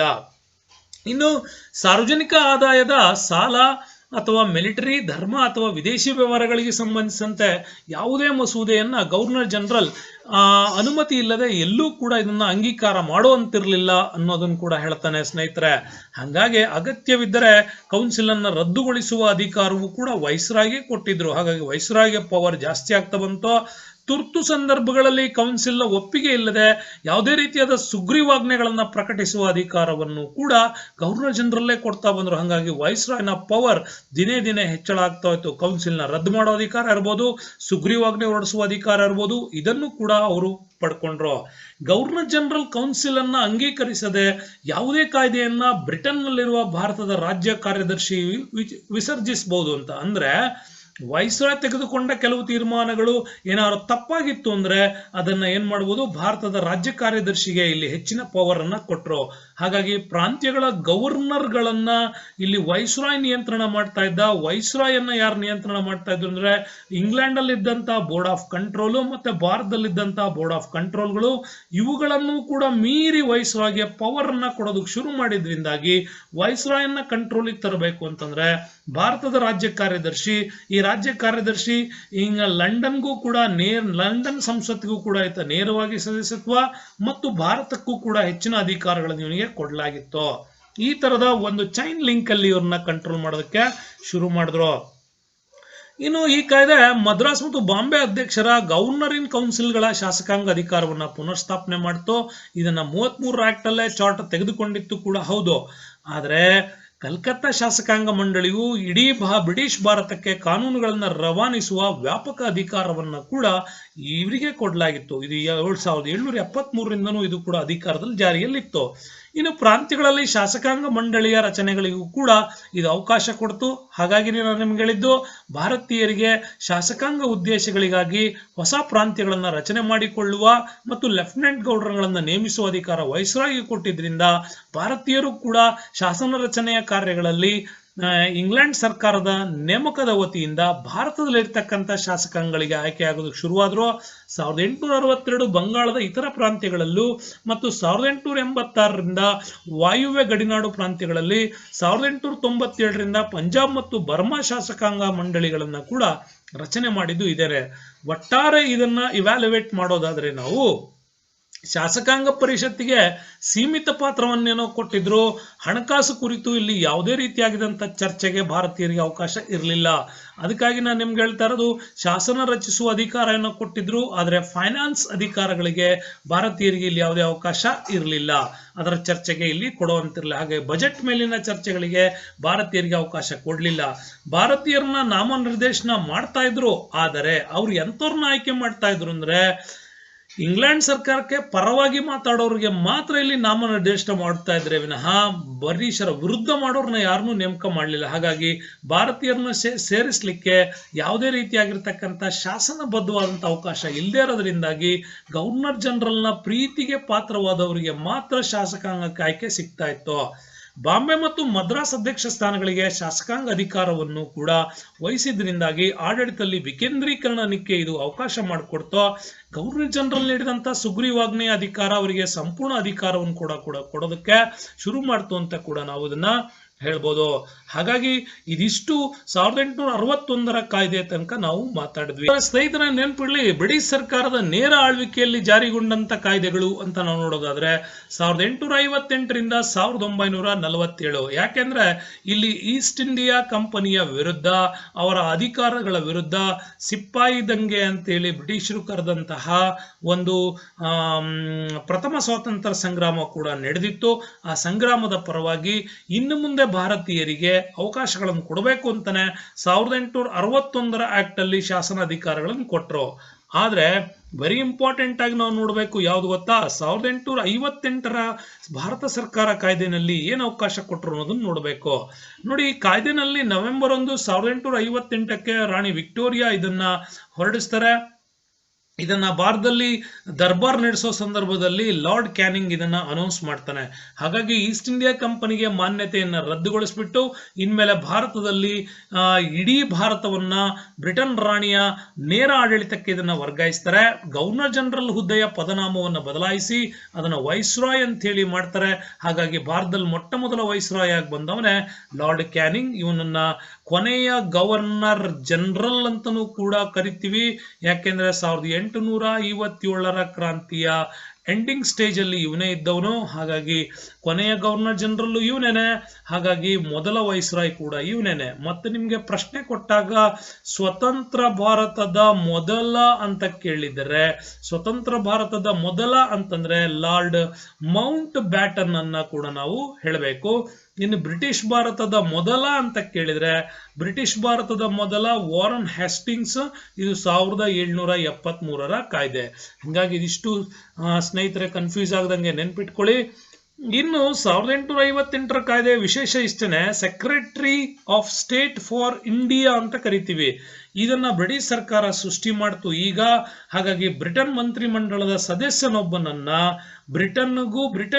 ಬ್ರಿಟನ್ನ ಸಂಸತ್ತಿಂದ ನೇರವಾಗಿ ಭಾರತಕ್ಕೂ ಇವನಿಗೆ ಲಿಂಕ್ ಮಾಡುವಂತ ವ್ಯವಸ್ಥೆಯನ್ನ ಮಾಡಿದ್ರು. ಹೀಗೆ ಇಲ್ಲಿ ನಡೆಯುವ ಎಲ್ಲ ವ್ಯವಹಾರಗಳು ಲಿಖಿತ ರೂಪದಲ್ಲಿ ಬ್ರಿಟನ್ ಸಂಸತ್ತನ್ನ ಸೇರಬೇಕು ಅನ್ನೋದೇ ಇದರ ಉದ್ದೇಶ ಆಗಿತ್ತು. ಹಾಗಾಗಿ ಇವರಿಗೆ ಸಹಾಯ ಮಾಡಲಿಕ್ಕೆ 15 ಸದಸ್ಯರನ್ನೊಳಗೊಂಡಂತಹ ಭಾರತದ ಮಂಡಳಿ, ಕೌನ್ಸಿಲ್ ಆಫ್ ಇಂಡಿಯಾ ಅಸ್ತಿತ್ವಕ್ಕೆ ಬರೋಕೆ ಶುರುವಾಯಿತು. ಇನ್ನು 1861ರ ಭಾರತೀಯ ಪರಿಷತ್ ಕಾಯ್ದೆನೂ ಕೂಡ ವೆರಿ ಇಂಪಾರ್ಟೆಂಟ್ ಸ್ನೇಹಿತರೆ. ಈ ಕಾಯ್ದೆನಲ್ಲಿ ಏನಂತ ಕರಿತೀವಿ ಇದನ್ನಂದ್ರೆ ಪಾಲಿಸಿ ಆಫ್ ಅಸರ್ಷನ್ಸ್ ಅಂತ ಕೂಡ ಇದನ್ನ ಕರಿತೀವಿ. ಭಾರತೀಯರಿಗೆ ಪ್ರಾತಿನಿಧ್ಯವನ್ನ ಕೊಡೋದು. ನಾನು ನಿಮ್ಗಾಗ್ಲೇ ಹೇಳಿದೆ, ಭಾರತೀಯರಿಗೆ ಶಾಸನ ರೂಪಿಸುವ ಪ್ರಕ್ರಿಯೆಯಲ್ಲಿ ಅವಕಾಶವನ್ನ ಕೊಟ್ರೆ ವಿನಃ ಬಜೆಟ್ ಮೇಲಿನ ಚರ್ಚೆಗೆ ಯಾವುದೇ ರೀತಿ ಅವಕಾಶ ಇರಲಿಲ್ಲ ಇಲ್ಲಿ. ಇನ್ನು ವೈಸ್ರಾಯ್ ಕೌನ್ಸಿಲ್ಗೆ ಭಾರತೀಯರನ್ನ ಅಧಿಕಾರೇತರ ಸದಸ್ಯರನ್ನಾಗಿ ನಾಮಕರಣ ಮಾಡ್ತಕ್ಕಂಥದ್ದನ್ನು ಕೂಡ ವೈಸ್ರಾಯ್ಗೆ ಕೊಟ್ಟರು. ತುರ್ತು ಸಂದರ್ಭದಲ್ಲಿ ಸುಗ್ರೀವಾಜ್ಞೆಯನ್ನು ಹೊರಡಿಸಲಿಕ್ಕೆ ಗವರ್ನರ್ ಜನರಲ್ಗೆ ಇಲ್ಲಿ ಅವಕಾಶ ಕೂಡ ಕೊಟ್ಟಿದ್ರು. ನೆಕ್ಸ್ಟ್ ನೋಡೋಣ ಸ್ನೇಹಿತರೆ, 1892ರ ಭಾರತೀಯ ಪರಿಷತ್ ಕಾಯ್ದೆ. 1861ರ ಕಾಯ್ದೆ ಮುಂದುವರಿದಂಥದ್ದೇ ಇದು ಪಾರ್ಟ್ ಅಂತ ಕೂಡ ಹೇಳ್ಬೋದು. ಸೊ ಇಲ್ಲೂ ಕೂಡ ಅಷ್ಟೇ ಕಾಂಗ್ರೆಸ್ ಸಂಘಟನೆ ಭಾರತದಲ್ಲಿ ಜಾಸ್ತಿ ಆಗಿತ್ತು. 1885ರಿಂದನೇ ಕಾಂಗ್ರೆಸ್ ಅಧಿವೇಶನಗಳು ನಡೆಯೋದಕ್ಕೆ ಶುರುವಾಗಿದ್ವು. ಮಂದಗಾಮಿಗಳು ಅನೇಕ ವೈವಿಧ್ಯಮಯವಾದಂತಹ ಬೇಡಿಕೆಗಳನ್ನು ನೀಡೋಕೆ ಶುರು ಮಾಡಿದ್ರು. ಹಾಗಾಗಿ ಈ ಬೇಡಿಕೆಗಳು ಮತ್ತು ಸ್ವಾತಂತ್ರ್ಯ ಚಳವಳಿಯ ಹೋರಾಟದ ಕಾವಿಂದಾಗಿನೇ ಈ ಕಾಯ್ದೆಯಲ್ಲಿ ಮಹತ್ವದ ಬದಲಾವಣೆಯ ಅಂಶಗಳು ಬರೋದಕ್ಕೆ ಶುರುವಾಯಿತು. ಇಲ್ಲಿ ನೋಡಿ, ಕೇಂದ್ರ ಮತ್ತು ಪ್ರಾಂತೀಯ ಶಾಸನ ಸಭೆಗಳಲ್ಲಿ ಹೆಚ್ಚುವರಿ ಸದಸ್ಯರ ಸಂಖ್ಯೆಯನ್ನ ಅಧಿಕಗೊಳಿಸೋದಕ್ಕೆ ಬಂದ್ರು. ಹಾಗಾಗಿ 6 ಜನರಿದ್ದನ್ನ 16 ಜನರಿಗೆ ಇದನ್ನ ಎಕ್ಸ್ಟೆಂಡ್ ಮಾಡೋದಕ್ಕೆ ಆಯ್ತು ಅಂತ ಹೇಳ್ಬೋದು. ಇನ್ನು ಶಾಸನ ಸಭೆಯ ಲೆಜಿಸ್ಲೇಟಿವ್ ಅಧಿಕಾರವನ್ನ ಹೆಚ್ಚಿಸ್ಬಿಟ್ಟು ಬಜೆಟ್ ಮೇಲಿನ ಚರ್ಚೆಗೆ ಅಧಿಕಾರವನ್ನು ಕೂಡ ಭಾರತೀಯರಿಗೆ ಕೊಡಬೇಕು ಅನ್ನೋದು ಕೂಡ ಬಂತು. 6 ದಿನಗಳ ಮುಂಚೆ ಮುನ್ಸೂಚನೆ ನೀಡಿ ಸಾರ್ವಜನಿಕ ಆಸಕ್ತಿಯ ವಿಷಯಗಳ ಬಗ್ಗೆ ಸರ್ಕಾರವನ್ನ ಪ್ರಶ್ನಿಸುವ ಹಕ್ಕನ್ನ ಕೂಡ ಇಲ್ಲಿ ಭಾರತೀಯರಿಗೆ ಕೊಡೋದಕ್ಕೆ ಶುರು ಮಾಡಿದ್ರು. ಕಾರಣ ಹೇಳಿದ್ನಲ್ಲ ನಿಮ್ಗೆ, 1885ನ ಕಾಂಗ್ರೆಸ್ INC ಸ್ಟಾರ್ಟ್ ಆಗಿತ್ತು. ಈ INC ಇಂದ ನೆಕ್ಸ್ಟ್ ನಮ್ಮಲ್ಲಿ ಸ್ವರಾಜ್ಯ ಚಳುವಳಿಯ ಬಗ್ಗೆ ಇಲ್ಲಿ ಮಾತಾಡೋಕೆ ಶುರು ಮಾಡಿದ್ರು. ಹಾಗಾಗಿ ಬಹಳಷ್ಟು ಈ ರೀತಿಯ ವಿಚಾರಗಳು ಮತ್ತು ಸ್ವದೇಶಿ ಹೋರಾಟಗಳಿಗೆಲ್ಲ 1905ರ ಹೆಚ್ಚಿನ ಪ್ರಕ್ರಿಯೆಗಳು ಭಾರತದಲ್ಲಿ ಶುರುವಾಗ್ತಾ ಇತ್ತು. ಆ ಮೊಮೆಂಟಮ್ ಕ್ರಿಯೇಟ್ ಆಗಿದ್ರಿಂದಾಗಿ ಬ್ರಿಟಿಷ್ ಸರ್ಕಾರ ಕಣ್ಮರೆಸುವ ತಂತ್ರವನ್ನ ಇಲ್ಲಿ ಮಾಡಿತ್ತು ಅಂತಾನೆ ಹೇಳ್ಬೋದು. ನೆಕ್ಸ್ಟ್ ನೋಡೋಣ ಸ್ನೇಹಿತರೆ, 1909ರ ಭಾರತೀಯ ಪರಿಷತ್ ಕಾಯ್ದೆ. ಸೊ ಇದು ಕೂಡ ವೆರಿ ಇಂಪಾರ್ಟೆಂಟ್ ಆಗುತ್ತೆ. ಯಾಕೆ ಅಂತಂದ್ರೆ ಇದನ್ನ ಮಿಂಟೋ ಮಾರ್ಲೈ ಸುಧಾರಣಾ ಕಾಯ್ದೆಗಳು ಅಂತ ಕೂಡ ಕರಿತೀವಿ. ಯಾಕೆಂದ್ರೆ ಇಲ್ಲಿ ಮಿಂಟೋ ಬಂದ್ಬಿಟ್ಟು ಇವನು ಭಾರತದ ವೈಸ್ರಾಯ್, ಲಾರ್ಡ್ ಮೆಕಾಲೆ ಏನಿದಾನೆ ಇವನು ಭಾರತದ ಸೆಕ್ರೆಟರಿ ಆಫ್ ಸ್ಟೇಟ್ ಆಗಿ, ಯಾಕೆ ನಿಮ್ಗಾಗಲೇ ಹೇಳಿದೆ, ವೈಸ್ರಾಯ್ ಅನ್ನ ಕಂಟ್ರೋಲ್ ಮಾಡೋದಕ್ಕೂ ಮತ್ತು ಇಂಗ್ಲೆಂಡ್ಗೂ ನೇರವಾಗಿರ್ತಕ್ಕಂತಹ, ಇಂಗ್ಲೆಂಡ್ ಮತ್ತು ಭಾರತಕ್ಕೂ ನೇರವಾದ ಸಂಬಂಧವನ್ನ ಹೊಂದಿರತಕ್ಕಂಥ ಒಬ್ಬ ವ್ಯಕ್ತಿಯ ಸೆಕ್ರೆಟರಿ ಆಫ್ ಸ್ಟೇಟ್ ಆಗಿ ನಿರ್ವಹಣೆ ಮಾಡಿದ್ರು. ಅದು ಕೂಡ ಇಲ್ಲಿ ಬಂತು. ಮತ್ತು ಇದರಲ್ಲಿ ಬಹಳ ಪ್ರಮುಖವಾದ ಅಂಶಗಳು ಇಷ್ಟೇನೆ, 1905ರಲ್ಲಿ ಆದಂತಹ ಸ್ವದೇಶಿ ಚಳುವಳಿಯ ಪ್ರಭಾವದಿಂದನೇ ಭಾರತದಲ್ಲಿ ಪರಿವರ್ತನೆಗಳನ್ನು ಶುರು ಮಾಡ್ತಾ ಬಂದ್ರು. ಕೇಂದ್ರ ಶಾಸನ ಸಭೆಯ ಸದಸ್ಯರನ್ನ ನಾನು ನಿಮ್ಗೆ ಹೇಳಿದೆ 6 ಇಂದ 16ಕ್ಕೆ ಏರಿಸಿದ್ರು. ಈಗ 16ರಿಂದ ಇದನ್ನ 60ಕ್ಕೆ ಹೆಚ್ಚಳ ಮಾಡ್ತಾ ಬಂದ್ರು. ಪ್ರಾಂತ್ಯಗಳಲ್ಲೂ ಕೂಡ ಶಾಸನ ಸಭೆಗಳ ಸದಸ್ಯರ ಸ್ಥಾನಮಾನವನ್ನ ಹೆಚ್ಚಿಗೆ ಮಾಡೋದಕ್ಕೆ ಶುರು ಮಾಡಿದ್ರು. ಸ್ಥಾನಗಳ ಸಂಖ್ಯೆಯನ್ನು ಕೂಡ ಅಧಿಕ ಮಾಡ್ತಾ ಬಂದ್ರು. ಮೊದಲ ಬಾರಿಗೆ ನೆನ್ಪಿಟ್ಕೊಳ್ಳಿ ಸ್ನೇಹಿತರೆ, ಮೊದಲ ಬಾರಿಗೆ ಚುನಾವಣೆ ಮೂಲಕ ಶಾಸನ ಸಭೆಗೆ ಆಯ್ಕೆ ಮಾಡ್ಲಿಕ್ಕೂ ಕೂಡ ಅವಕಾಶವನ್ನ ಕೊಟ್ಟಿತ್ತು 1909ರ ಕಾಯ್ದೆ. ವೆರಿ ಇಂಪಾರ್ಟೆಂಟ್ ಏನ್ ಗೊತ್ತಾ, ಪ್ರತ್ಯೇಕ ಚುನಾವಣಾ ಮತಗಟ್ಟೆ ಅಂದ್ರೆ ಮುಸ್ಲಿಮರಿಗೆ ಸಪರೇಟ್ ಎಲೆಕ್ಷನ್ ಕಾನ್ಸ್ಟಿಟ್ಯೂನ್ಸಿ ವ್ಯವಸ್ಥೆಯನ್ನ ಮಾಡ್ತು. ಹಾಗಾಗಿ ಮುಸ್ಲಿಮರೇ ವೋಟ್ ಹಾಕುವಂತಹ ವ್ಯವಸ್ಥೆಗೆ ಮತ್ತು ಮುಸ್ಲಿಮರು ಬಹುಸಂಖ್ಯಾತರಿರ್ತಕ್ಕಂಥ ಪ್ರದೇಶಗಳಲ್ಲಿ ಅವರದೇ ಪ್ರತಿನಿಧಿಯನ್ನ ನಿಲ್ಲಿಸಬೇಕು ಅನ್ನುವಂಥ ವ್ಯವಸ್ಥೆಗೆ ಬಂತು. ಅಂದ್ರೆ ಇದು ಹೇಗೆ ಅಂದ್ರೆ, ಈಗ ಒಂದು ಜಿಲ್ಲೆಯಲ್ಲಿ ಇದೆ ಅಂತಂದ್ರೆ ಆ ಒಂದು ಜಿಲ್ಲೆಯಲ್ಲಿ SC ಕಾನ್ಸ್ಟಿಟ್ಯೂನ್ಸಿ ಅಂತ ಕರಿತೀವಿ, ST ಕಾನ್ಸ್ಟಿಟ್ಯೂನ್ಸಿ ಅಂತ ಕರಿತೀವಿ. ಅಂದ್ರೆ ಇಲ್ಲಿ SC ಕಾನ್ಸ್ಟಿಟ್ಯೂನ್ಸಿ ಅಂದ್ರೆ ಅಲ್ಲಿ ಯಾವುದೇ ಪಾರ್ಟಿಯವರು ವ್ಯಕ್ತಿಯನ್ನ ನಿಲ್ಲಿಸಿದ್ರು ಅವನು ಏನಾಗಿರ್ಬೇಕು, SC ಕ್ಯಾಟಗರಿಯವನೇ ಆಗಿರ್ಬೇಕು, ST ನಲ್ಲಿ ST ಅವನೇ ಆಗಿರ್ಬೇಕು. ಈ ತರ ರಿಸರ್ವೇಶನ್ಸ್ ಕೋಟಾಗಳನ್ನ, ಪ್ರತ್ಯೇಕ ರಾಜಕೀಯ ಪ್ರಾತಿನಿಧ್ಯವನ್ನ ಮುಸ್ಲಿಂ ಕಾನ್ಸ್ಟಿಟ್ಯೂನ್ಸಿ ಅಂತ ಕೊಡೋದಕ್ಕೆ ಶುರು ಮಾಡಿದ್ರು. ಈ ರೀತಿಯ ಬದಲಾವಣೆಗಳೆಲ್ಲ ಆಗಿದ್ದು ನಮ್ಗೆ ಯಾವ್ದ್ರಲ್ಲಿ, 1909ರ ಮಿಂಟೋ ಮಾರ್ಲೆ ಸುಧಾರಣೆಗಳಲ್ಲಿ ಅಂತ ಹೇಳ್ಬೋದು. ನೆಕ್ಸ್ಟ್ ಬಂದಿದ್ದು ಭಾರತ ಸರ್ಕಾರ ಕಾಯ್ದೆ 1919. ಇದನ್ನ ಆಗಸ್ಟ್ ಘೋಷಣೆ ಅಂತಾನೂ ಕೂಡ ಕರಿತೀವಿ ಸ್ನೇಹಿತರೆ. ಯಾಕೆಂದ್ರೆ ಬ್ರಿಟನ್ ಸಂಸತ್ತಲ್ಲಿ 1917ಕ್ಕೇನೆ ಇದನ್ನ ಅಲ್ಲಿ ಮಂಡಿಸಲಾಗತ್ತೆ. ಮಾಂಟೆಗೋ ಸೆಕ್ರೆಟರಿ ಆಫ್ ಸ್ಟೇಟ್ ಆಗಿದ್ದಂತ ಮಾಂಟೆಗೋ ಮತ್ತು ಲಾರ್ಡ್ ಆರ್ಮ್ಸ್ಟ್ರಾಂಗ್ ನಮ್ಮಲ್ಲಿ ಏನಿದ್ದು ಗವರ್ನರ್ ಜನರಲ್ ಇದ್ದ, ಅವನ ಒಂದು ವಿಚಾರಗಳ ಹಿನ್ನೆಲೆಯಲ್ಲಿ ಭಾರತಕ್ಕೆ ಬಂದು ಚರ್ಚೆಯನ್ನು ನಡೆಸಿದ ನಂತರ ಬ್ರಿಟನ್ ಸಂಸತ್ತಲ್ಲಿ ಇದನ್ನ ಘೋಷಣೆ ಮಾಡ್ತಾರೆ. ಈ ಘೋಷಣೆಯನ್ನು ಏನಂತ ಕರೀತಾರೆ ಅಂತ ನೆನ್ಪಿಟ್ಕೊಳ್ಳಿ, ಆಗಸ್ಟ್ ಘೋಷಣೆ ಅಂತ ಕೂಡ ಇದನ್ನ ಕರೀತಾರೆ. ಈ ಆಗಸ್ಟ್ ಘೋಷಣೆ ಆಗಿದ್ರಿಂದಾಗಿನೇ ಭಾರತದಲ್ಲಿ ಅವರು ಕೂಡ ಕಣ್ಣೊರೆಸುವ ತಂತ್ರ ಮಾಡಿದ್ರು. 1ನೇ ಮಹಾಯುದ್ಧದಲ್ಲಿ ಇಂಗ್ಲೆಂಡ್ಗೆ ಭಾರತ ಸಹಾಯ ಮಾಡಿತ್ತು, ಭಾರತೀಯ ಸೇನೆ ಸಹಾಯ ಮಾಡಿತ್ತು. ಹಾಗಾಗಿ ಜವಾಬ್ದಾರಿಯುತ ಸರ್ಕಾರವನ್ನ ಭಾರತಕ್ಕೆ ಕೊಡೋದೇ ಬ್ರಿಟಿಷ್ ಸರ್ಕಾರದ ಗುರಿ ಅಂತ ಘೋಷಣೆ ಮಾಡ್ತಾರೆ. ಮತ್ತು ಭಾರತದಲ್ಲಿ ರೌಲಟ್ ಕಾಯ್ದೆಯ ವಿರುದ್ಧ ದೊಡ್ಡ ಮಟ್ಟದ ಸಂಘಟನೆಗಳು ಆಗಿದ್ರಿಂದಾಗಿ ಇನ್ನಿವರಿಗೆ ನಾವು ಅವಕಾಶ ಕೊಡಲೇಬೇಕು ಅಂತೇಳಿ ಚಮ್ಸ್ಫರ್ಡ್ ತನ್ನ ರಾಜಕೀಯ ಸುಧಾರಣೆಗಳಿಗೆ ಧ್ವನಿಗೂಡಿಸ್ತಾನೆ. ಹಾಗಾಗಿ 1919ರಲ್ಲಿ ಭಾರತೀಯ ಪರಿಷತ್ ಕಾಯ್ದೆ ಅಂತೇಳಿ ಇದನ್ನ ಜಾರಿಗೆ ತರ್ತಾರೆ. ಈ ಕಾಯ್ದೆಯ ಬಹಳ ಪ್ರಮುಖವಾದ ಅಂಶಗಳನ್ನ ನೆನ್ಪಿಟ್ಕೊಳ್ಳಿ. ಕೇಂದ್ರದಲ್ಲಿ ದ್ವಿಸದನ ಶಾಸಕಾಂಗವನ್ನ ಜಾರಿಗೆ ತರ್ತಾರೆ. ಅಂದ್ರೆ ಮೇಲ್ಮನೆ ಮತ್ತು ಕೆಳಮನೆ. ಮೇಲ್ಮನೆಯನ್ನ ಶಾಸಕಾಂಗ ಸಭೆ, ಲೆಜಿಸ್ಲೇಟಿವ್ ಮತ್ತೆ ಕೌನ್ಸಿಲ್ಗಳನ್ನ, ಪರಿಷತ್ಗಳನ್ನು ಕೂಡ ಜಾರಿಗೆ ತರ್ತಾರೆ. ಇನ್ನು ಪ್ರಾಂತ್ಯಗಳಲ್ಲಿ ನೆನ್ಪಿಟ್ಕೊಳ್ಳಿ, ದ್ವಿ ಸರ್ಕಾರ ವ್ಯವಸ್ಥೆಯನ್ನ ಪದ್ಧತಿಯನ್ಗೆ ಅವಕಾಶವನ್ನ ಕೊಡ್ಲಾಯ್ತು. ಈಗ 1919ರಲ್ಲಿ ಇದನ್ನ ಕೊಡ್ತಾರೆ. ಮುಂದೆ 1935ಗೆ ಇದನ್ನ ಏನ್ ಮಾಡಿದ್ದಾರೆ, ರದ್ದು ಕೂಡ ಮಾಡಿದ್ದಾರೆ. ಇನ್ನು ಭಾರತಕ್ಕೊಬ್ಬ ಹೈಕಮಿಷನರ್ನ ನೇಮಕ ಮಾಡೋದಕ್ಕೂ ಕೂಡ ಅವಕಾಶವನ್ನ ಕೊಟ್ಟಿದ್ದು ಇದೇ ಶಾಸನದಲ್ಲಿ. ಇನ್ನು ವೆರಿ ಇಂಪಾರ್ಟೆಂಟ್ ಅಂದ್ರೆ ಸ್ಥಳೀಯ ಸ್ವಯಂ ಆಡಳಿತವಿರ್ತಕ್ಕಂಥ ಸ್ಥಳೀಯ ಸಂಸ್ಥೆಗಳಿಗೂ ಕೂಡ ಹೆಚ್ಚಿನ ಅಭಿವೃದ್ಧಿಗೆ ಭರವಸೆಯನ್ನ ಕೊಟ್ಟರು.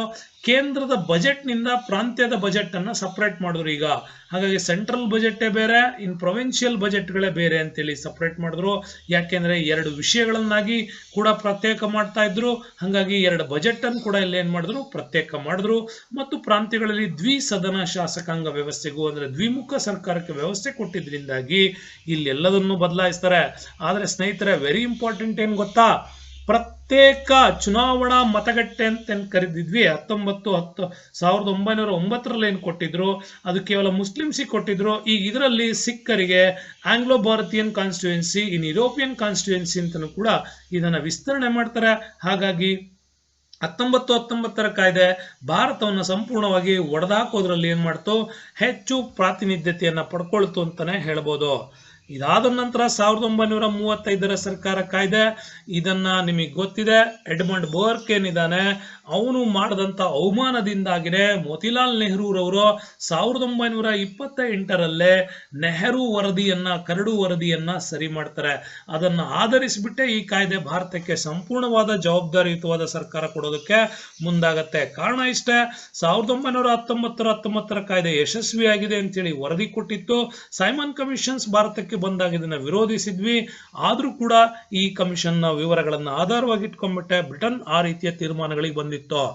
ಇನ್ನು ಈ ಕಾಯ್ದೆಯ ಪ್ರಮುಖ ಅಂಶಗಳು ಅಂತಂದ್ರೆ, ಬ್ರಿಟಿಷ್ ಪ್ರಾಂತ್ಯಗಳು ಮತ್ತೆ ನೋಡಿ ದೇಶೀಯ ಸಂಸ್ಥಾನಗಳು ಮತ್ತು ಆಶ್ರಿತ ರಾಜ್ಯಗಳನ್ನೊಳಗೊಂಡಂತಹ ಅಖಿಲ ಭಾರತ ಒಕ್ಕೂಟವನ್ನ ಮಾಡ್ತೇವೆ. ಅಂದ್ರೆ ಫೆಡರೇಷನ್ಸ್ ಗವರ್ನಮೆಂಟ್ ಸಿಸ್ಟಮ್ಸ್ ಅನ್ನ ಜಾರಿಗೆ ತರ್ತೀವಿ.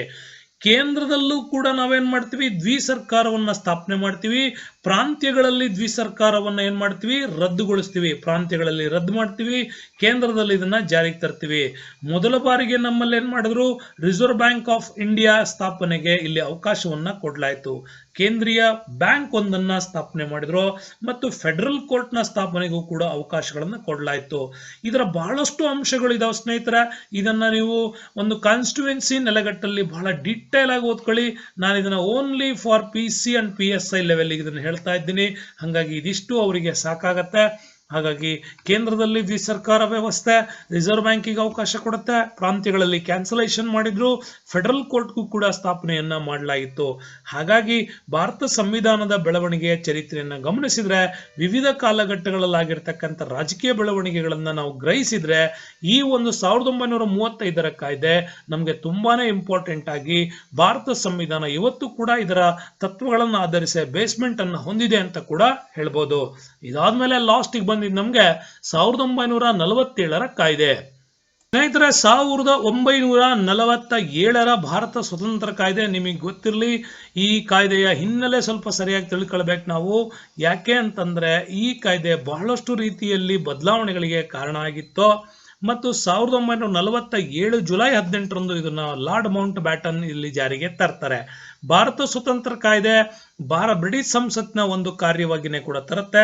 ಕ್ಲೆಮೆಂಟ್ ಅಟ್ಲಿ ಅವರು ಲಂಡನ್ ನಲ್ಲಿ ತಮ್ಮದೇ ಆಗಿರ್ತಕ್ಕಂಥ ಕಾರ್ಮಿಕ ಸರ್ಕಾರವನ್ನು ರಚನೆ ಮಾಡಿದ ನಂತರ ಲೇಬರ್ ಗವರ್ಮೆಂಟ್ ಅಲ್ಲಿ ಅಧಿಕಾರಕ್ಕೆ ಬಂದ ಮೇಲೆ ಮೌಂಟ್ ಬ್ಯಾಟನ್ ಜೂನ್ 3 ಯೋಜನೆಯನ್ನು ಆಧರಿಸಿಬಿಟ್ಟೆ ಇಲ್ಲಿ ಬದಲಾವಣೆಯನ್ನು ತರ್ತಾರೆ. ಭಾರತದಲ್ಲಿ ರಾಷ್ಟ್ರೀಯ ಕಾಂಗ್ರೆಸ್ ಮುಸ್ಲಿಂ ಲೀಗ್ ನಾಯಕರನ್ನ ಭೇಟಿಯಾಗಿ ಲಾರ್ಡ್ ಮೌಂಟ್ ಬ್ಯಾಟನ್ ಅನೇಕ ಶಿಫಾರಸುಗಳನ್ನ ಆತ ಒಪ್ಪಿದ ನಂತರ ಇದನ್ನ ರೂಪಿಸಲಾಗುತ್ತೆ. ಲಾರ್ಡ್ ಮೌಂಟ್ ಬ್ಯಾಟನ್ ಭಾರತಕ್ಕೆ ಬಂದು ಅಧಿಕಾರವನ್ನ ಭಾರತೀಯರಿಗೆ ಹಸ್ತಾಂತರ ಮಾಡಬೇಕು ಅನ್ನೋದನ್ನ ಕೂಡ ಹೇಳ್ತವೆ. ಈ ಲಾರ್ಡ್ ಮೌಂಟ್ ಬ್ಯಾಟನ್ ಪ್ರಸ್ತಾಪಿಸಿದ ಈ ಆರಂಭದ ಯೋಜನೆಯನ್ನೇ ನೆನ್ಪಿಟ್ಕೊಳ್ಳಿ, ಡಿಕ್ಕಿ ಬರ್ಡ್ ಪ್ಲಾನ್ ಅಂತಾನೂ ಕೂಡ ಕರೀತಾರೆ. ಆ ಯೋಜನೆ ಬಂದಿದ್ರು ಕೂಡ ಇದೇ ರೀತಿಯಲ್ಲಿ ಇದರ ಪ್ರಕಾರ ಪ್ರಾಂತ್ಯಗಳನ್ನ ಸ್ವತಂತ್ರ ಅಂತೇಳಿ ಘೋಷಣೆ ಮಾಡ್ತೀವಿ. ನಂತರ ಸಂವಿಧಾನ ಸಭೆಗೆ ಅವರು ಸೇರಬಹುದು ಅಥವಾ ಸೇರದೇನೆ ಇರಬಹುದು ಅಥವಾ ಸ್ವತಂತ್ರವಾಗಿ ಉಳಿಬಹುದು ಅನ್ನುವಂತ ಅವಕಾಶಗಳನ್ನು ಕೂಡ ಕೊಡ್ತಾರೆ. ಆದ್ರೆ ಈ ಡಿಕ್ಕಿ ಬರ್ಡ್ ಪ್ಲಾನ್ ನ ಈ ಯೋಜನೆಯನ್ನ ನೆಹರು ಅವರು ವಿರೋಧಿಸ್ತಾರೆ. ಯಾಕೆಂದ್ರೆ ನೀವು ನಮ್ಮ ಭಾರತವನ್ನ ಬಾಲ್ಕನೈಸೇಷನ್ ಮಾಡ್ತಾ ಇದ್ದೀರಿ, ನಮ್ಮನ್ನ ಒಡೆದಾಕ್ತಾ ಇದ್ದೀರಿ ಅಂತ. ಆದ್ರೂ ಈ ಯೋಜನೆ ಭಾರತವನ್ನ ವಿಭಾಗ ಮಾಡಿಬಿಟ್ಟು ಭಾರತ ಪಾಕಿಸ್ತಾನಕ್ಕೆ, ಅಂದ್ರೆ ಈ ಕಡೆ ಪೂರ್ವ ಪಾಕಿಸ್ತಾನ್, ಪಶ್ಚಿಮ ಪಾಕಿಸ್ತಾನ್, ಸಿಂಧ್ ಪ್ರಾಂತ್ಯ ಮತ್ತು ಭಾರತ ಇವುಗಳನ್ನ ಡಿವೈಡ್ ಮಾಡಿ ಹಾಕತ್ತೆ. ಹೀಗಾಗಿ ಸಂವಿಧಾನ ಸಭೆ ರೂಪಿಸಿದಂತ ಸಂವಿಧಾನವು ಇನ್ನು ಮೇಲೆ ಇಲ್ಲಿರ್ತಕ್ಕಂಥ ಪ್ರಾಂತ್ಯಗಳು ಪಾಕಿಸ್ತಾನಕ್ಕಾರ ಹೋಗ್ಬೋದು, ಇನ್ನು ಭಾರತಕ್ಕಾದ್ರೂ ಸೇರಬಹುದು ಅಂತ ಕೂಡ ಅದರಲ್ಲಿ ಡಿಕ್ಕಿ ಬೋರ್ಡ್ ಅಲ್ಲಿ ಅವರು ಸೇರಿಸ್ತಾ ಹೋಗ್ತಾರೆ. ಆದ್ರೂ ಮೌಂಟ್ ಬ್ಯಾಟನ್ ಯೋಜನೆಯ ನಿಬಂಧನೆಗಳೇನಾಗಿತ್ತು 1947ರಲ್ಲಿ ಅಂದ್ರೆ ಇನ್ಮೇಲೆ ಭಾರತ ಮತ್ತು ಪಾಕಿಸ್ತಾನ್ ಎರಡು ಪ್ರಭುತ್ವ ರಾಷ್ಟ್ರಗಳಾಗಿ ಅಸ್ತಿತ್ವಕ್ಕೆ ಬರ್ತವೆ. ಸಂವಿಧಾನ ಸಭೆಯು ರೂಪಿಸಿದ ಸಂವಿಧಾನವು ಮುಸ್ಲಿಂ ಬಹುಸಂಖ್ಯಾತ ಪ್ರದೇಶಗಳಿಗೆ ಅನ್ವಯ ಆಗೋದಿಲ್ಲ. ಮುಸ್ಲಿಂ ಬಹುಸಂಖ್ಯಾತ ಪ್ರದೇಶಗಳಿಗೆ ಪ್ರತ್ಯೇಕ ಘಟಕದ ಪ್ರಶ್ನೆಯನ್ನ ಇನ್ಮೇಲೆ ನಾವು ಕೊಡ್ತೇವೆ ಅಂತ. ನೆಕ್ಸ್ಟ್ ಈ ಯೋಜನೆ ಇನ್ನೇನ್ ಮಾಡ್ತೋ, ಬಂಗಾಳ ಮತ್ತು ಪಂಜಾಬ್ನ ಶಾಸಕಾಂಗ ಸಭೆಗಳನ್ನ ಸೇರಿಸ್ಬಿಟ್ಟು ವಿಭಜನೆಗೆ ಇಲ್ಲಿ ಮತ ಚಲಾಯಿಸ್ತವೆ. ಆ ನಂತರ ಎರಡು ಪ್ರಾಂತ್ಯಗಳಲ್ಲಿ ಧಾರ್ಮಿಕ ದೃಷ್ಟಿಯಿಂದ ವಿಭಜಿಸಲಿಕ್ಕೂ ಕೂಡ ತೀರ್ಮಾನಕ್ಕೆ ಬಂದ್ರು. ಆದ್ರೂ ಸಿಂಧ್ ವಿಧಾನಸಭೆ ಭಾರತೀಯ ಘಟಕ ವಿಧಾನಸಭೆಗೆ ಸೇರ್ಬೇಕೆ ಅಥವಾ ಬೇಡವೆ ಅನ್ನೋದನ್ನ ಇದನ್ನ ನಿರ್ಧಾರ ಮಾಡಬೇಕು. ಅದು ಪಾಕಿಸ್ತಾನಕ್ಕಾದ್ರೂ ಹೋಗ್ಬೋದು, ಇಲ್ಲ ಭಾರತಕ್ಕಾದ್ರೂ ಸೇರ್ಬೋದು ಅಂತ. ಆದ್ರೆ ಯಾವ ಪ್ರಭುತ್ವವನ್ನ ಸೇರ್ಬೇಕು ಅನ್ನೋದನ್ನ ವಾಯುವ್ಯ ಗಡಿನಾಡು ಪ್ರಾಂತ್ಯ ಏನಿದೆ ಅವರ ಜನಾಭಿಪ್ರಾಯವನ್ನ ಸಂಗ್ರಹಣೆ ಮಾಡಬೇಕು ಅಂತ ಆಯ್ತು. ಯಾವಾಗ ಸಿಂಧ್ಗೆ ಈ ರೀತಿ ಅವಕಾಶವನ್ನು ಕೊಟ್ಟರೋ ಗಡಿನಾಡ ಗಾಂಧಿ ಖಾನ್ ಅಬ್ದುಲ್ ಗಫರ್ ಖಾನ್ ಅದನ್ನ ಬಹಿಷ್ಕಾರ ಮಾಡಿದ್ರು. ನಮ್ಗೆ ಪಾಕಿಸ್ತಾನಕ್ಕಾಗ್ಲಿ ಅಥವಾ ಇನ್ಯಾವುದಕ್ಕಾಗ್ಲಿಯೋ ಬೇಡ, ಸಂಪೂರ್ಣವಾಗಿ ಭಾರತಕ್ಕೆ ನಮ್ಮನ್ನ ಅಕ್ಸೆಪ್ಟ್ ಮಾಡಿ ಅಂತೇಳಿ ಅವರು ಜನಾಭಿಪ್ರಾಯದ ಪರವಾಗಿ ವಾದ ಮಾಡ್ತಾರೆ. ಆದ್ರೆ ನಡೆದಿದ್ದೆ ಬೇರೆ. ಅಧಿಕಾರ ವರ್ಗಾವಣೆಯ ದಿನಾಂಕವನ್ನು ನಿರ್ಧಾರ ಮಾಡಿದ್ರು ಆಗಸ್ಟ್ 15, 1947ಕ್ಕೆ. ಹೀಗೆ ಉಭಯ ದೇಶಗಳ ನಡುವೆ ಅಂತಾರಾಷ್ಟ್ರೀಯ ಗಡಿಗಳನ್ನು ಗುರುತಿಸಲಿಕ್ಕೆ ಸರ್ ಸಿರಿಲ್ ರಾಡ್ಕ್ಲಿಫ್ ಅವರು ಬಂದ್ರು. ಬೌಂಡ್ರಿ ಆಯೋಗ ಇದನ್ನ ನಿರ್ಮಾಣ ಮಾಡ್ತು. ಭಾರತ ಮತ್ತು ಬಂಗಾಳದ ಪ್ರಾಂತ್ಯಗಳನ್ನ ಮತ್ತು ಪಂಜಾಬ್ ಪ್ರಾಂತ್ಯಗಳನ್ನ ವಿಭಾಗ ಮಾಡಿಬಿಟ್ಟು ಪೂರ್ವ ಪಾಕಿಸ್ತಾನ್, ಪಶ್ಚಿಮ ಪಾಕಿಸ್ತಾನ್ ಅಂತ ಎರಡು ಭಾಗ ಮಾಡಿಬಿಟ್ಟು ಭಾರತ ಪಾಕಿಸ್ತಾನ್ ಅಂತೇಳಿ ಡಿವೈಡ್ ಮಾಡಿದ್ರು. ರಾಜಪ್ರಭುತ್ವದ ರಾಜ್ಯಗಳಿಗೆ ಸ್ವತಂತ್ರವಾಗಿರ್ಲಿಕ್ಕೆ ಅಥವಾ ಭಾರತ ಅಥವಾ ಪಾಕಿಸ್ತಾನಕ್ಕೆ ಸೇರ್ಲಿಕ್ಕೆ ಅವಕಾಶವನ್ನು ಆಯ್ಕೆ ಮಾಡಿಕೊಟ್ಟಿದ್ರಿಂದನೇ ನಿಮಗೆ ಗೊತ್ತಿದೆ ಸರ್ದಾರ್ ವಲ್ಲಭಾಯ್ ಪಟೇಲ್ ಅವರು ಭಾರತದ ಒಕ್ಕೂಟವನ್ನು ಮಾಡೋದಕ್ಕೆ ಹೋಗಿದ್ದೆ ಈ ಕಾಯ್ದೆಯ ಅನ್ವಯ. ಹಾಗಾಗಿ ಬ್ರಿಟಿಷ್ ದೊರೆ ಇನ್ನು ಮುಂದೆ ಭಾರತದ ಚಕ್ರವರ್ತಿ ಅಂತಕ್ಕಂಥ ಬಿರುದನ್ನ ಬಳಸೋದಿಲ್ಲ. ಪ್ರಭುತ್ವಗಳಿಗೆ ರಚಿಸಿದಂತಹ ಬ್ರಿಟಿಷ್ ಸಂಸತ್ತು ಹೊಸ ಪ್ರಭುತ್ವದ ಪ್ರದೇಶಗಳಿಗೆ ಯಾವುದೇ ಕಾನೂನನ್ನ ಜಾರಿಗೆ ಮಾಡಲಿಕ್ಕೂ ಕೂಡ ಸಾಧ್ಯ ಇಲ್ಲ ಅಂತ. ಹೀಗಾಗಿ ಹೊಸ ಸಂವಿಧಾನಗಳು ಅಸ್ತಿತ್ವಕ್ಕೆ ಬರೋವರೆಗೂ ಗವರ್ನರ್ ಜನರಲ್ ತನ್ನ ಮೆಜೆಸ್ಟಿ ಹೆಸರಿನಲ್ಲಿ ಪ್ರಾಬಲ್ಯದ ಘಟಕಗಳ ಸಭೆಗಳಿಂದ ಅಂಗೀಕರಿಸಲ್ಪಟ್ಟು ಯಾವುದೇ ಕಾನೂನನ್ನಾಗಲಿ ಒಪ್ಪಿಕೊಳ್ತಾನೆ ಅಂತೇಳಿ ಗವರ್ನರ್ ಜನರಲ್ನ ಸಾಂವಿಧಾನಿಕ ಮುಖ್ಯಸ್ಥರನ್ನಾಗಿ ಮಾಡಲಾಯಿತು. ನೀವು ಸ್ವತಂತ್ರ ಕಾನ್ಸ್ಟಿಟ್ಯೂಯೆನ್ಸಿ ಮತ್ತು ಸ್ವತಂತ್ರ ಕಾನ್ಸ್ಟಿಟ್ಯೂಷನ್ಸ್ ಅನ್ನ ರಚನೆ ಮಾಡಿಕೊಳ್ಳುವವರೆಗೂ ಈ ಅಧಿಕಾರವನ್ನು ಇವರು ನಡೆಸ್ಕೊಳ್ತಾರೆ, ಆದರೆ ನಾಮ ಮಾತ್ರ ಅನ್ನೋದನ್ನು ಕೂಡ ಹೇಳಿದ್ರು. ಹಾಗಾಗಿ 1947 ಆಗಸ್ಟ್ 14 ಮತ್ತು 15 ಮಧ್ಯರಾತ್ರಿಯಲ್ಲಿ ಕ್ರಮವಾಗಿ 14ಕ್ಕೆ ಪಾಕಿಸ್ತಾನ, 15ಕ್ಕೆ ಭಾರತ, ಈ ಎರಡು ಪ್ರಭುತ್ವಗಳು ಅಸ್ತಿತ್ವಕ್ಕೆ ಬಂದವು. ಲಾರ್ಡ್ ಮೌಂಟ್ ಬ್ಯಾಟನ್ ಸ್ವತಂತ್ರ ಭಾರತದ ಮೊದಲ ಗವರ್ನರ್ ಜನರಲ್ ಆದರು. ಹಾಗೆ ಮೊಹಮ್ಮದ್ ಅಲಿ ಜಿನ್ನಾ ಅವರು ಪಾಕಿಸ್ತಾನದ ಮೊದಲ ಗವರ್ನರ್ ಜನರಲ್ ಆದರು. ಹೀಗೆ ಸ್ನೇಹಿತರೆ, ಭಾರತದಲ್ಲಿ 1773ರಿಂದ 1947 ಕಾಯ್ದೆಯ ಸಂಪೂರ್ಣ ಅಂಶಗಳನ್ನ ನಿಮ್ಗೆ ರಿವ್ಯೂ ಮಾಡಿಕೊಟ್ಟಿದ್ದೀನಿ. ತುಂಬಾ ಫಾಸ್ಟ್ ಆಗಿ ಹೇಳಿದೆ ಅಂತ ಕಾಣಿಸುತ್ತೆ. ಕಾರಣ ಇಷ್ಟೇ, ಇದು 1 ಗಂಟೆ ದಾಟಬಾರದು ಅನ್ನೋ ಉದ್ದೇಶಕ್ಕಾಗಿ ಇದನ್ನ ಹೇಳಿದಿರಿ. ಮತ್ತೊಮ್ಮೆ ಇದನ್ನ ಪಾಸ್ ಮಾಡ್ಕೊಂಡು ನೋಡ್ಬೋದು, ವಿಷಯಗಳನ್ನ ತಿಳ್ಕೊಳ್ಬಹುದು. ಇನ್ನೂ ಹೆಚ್ಚಿನ ವರದಿಗಳು ಬೇಕು ಅಂದ್ರೆ ನಿಮ್ಗೆ 10th ಕ್ಲಾಸಲ್ಲಿ ಬರ್ತಕ್ಕಂಥ ಈ ಪಾಠವನ್ನ ಒಮ್ಮೆ ಡಿಟೇಲ್ ಆಗಿ ಓದಿ, ಆಮೇಲೆ PUC ಅಲ್ಲಿ ಬರ್ತಕ್ಕಂಥ ಕಾನ್ಸ್ಟಿಟ್ಯೂಷನ್ಸ್ ಅನ್ನ ಓದ್ಕೊಳ್ಳಿ. ನಿಮಗೆ ಸೇರ್ತಾಗ ಈ 2 ಟೆಕ್ಸ್ಟ್ ಬುಕ್ಗಳನ್ನು ಮೊದಲು ಓದಿದ ನಂತರ ಈ ವಿವರಗಳನ್ನೆಲ್ಲ ಪರಿಶೀಲನೆ ಮಾಡಬಹುದು ಅಂತ ಹೇಳ್ತಾ ಈ ವಿಡಿಯೋಕ್ಕೆ ವಂದನೆಗಳು. ಮುಂದಿನ ವಿಡಿಯೋದಲ್ಲಿ ಮತ್ತೆ ಸಿಗ್ತೀನಿ. ಧನ್ಯವಾದಗಳು.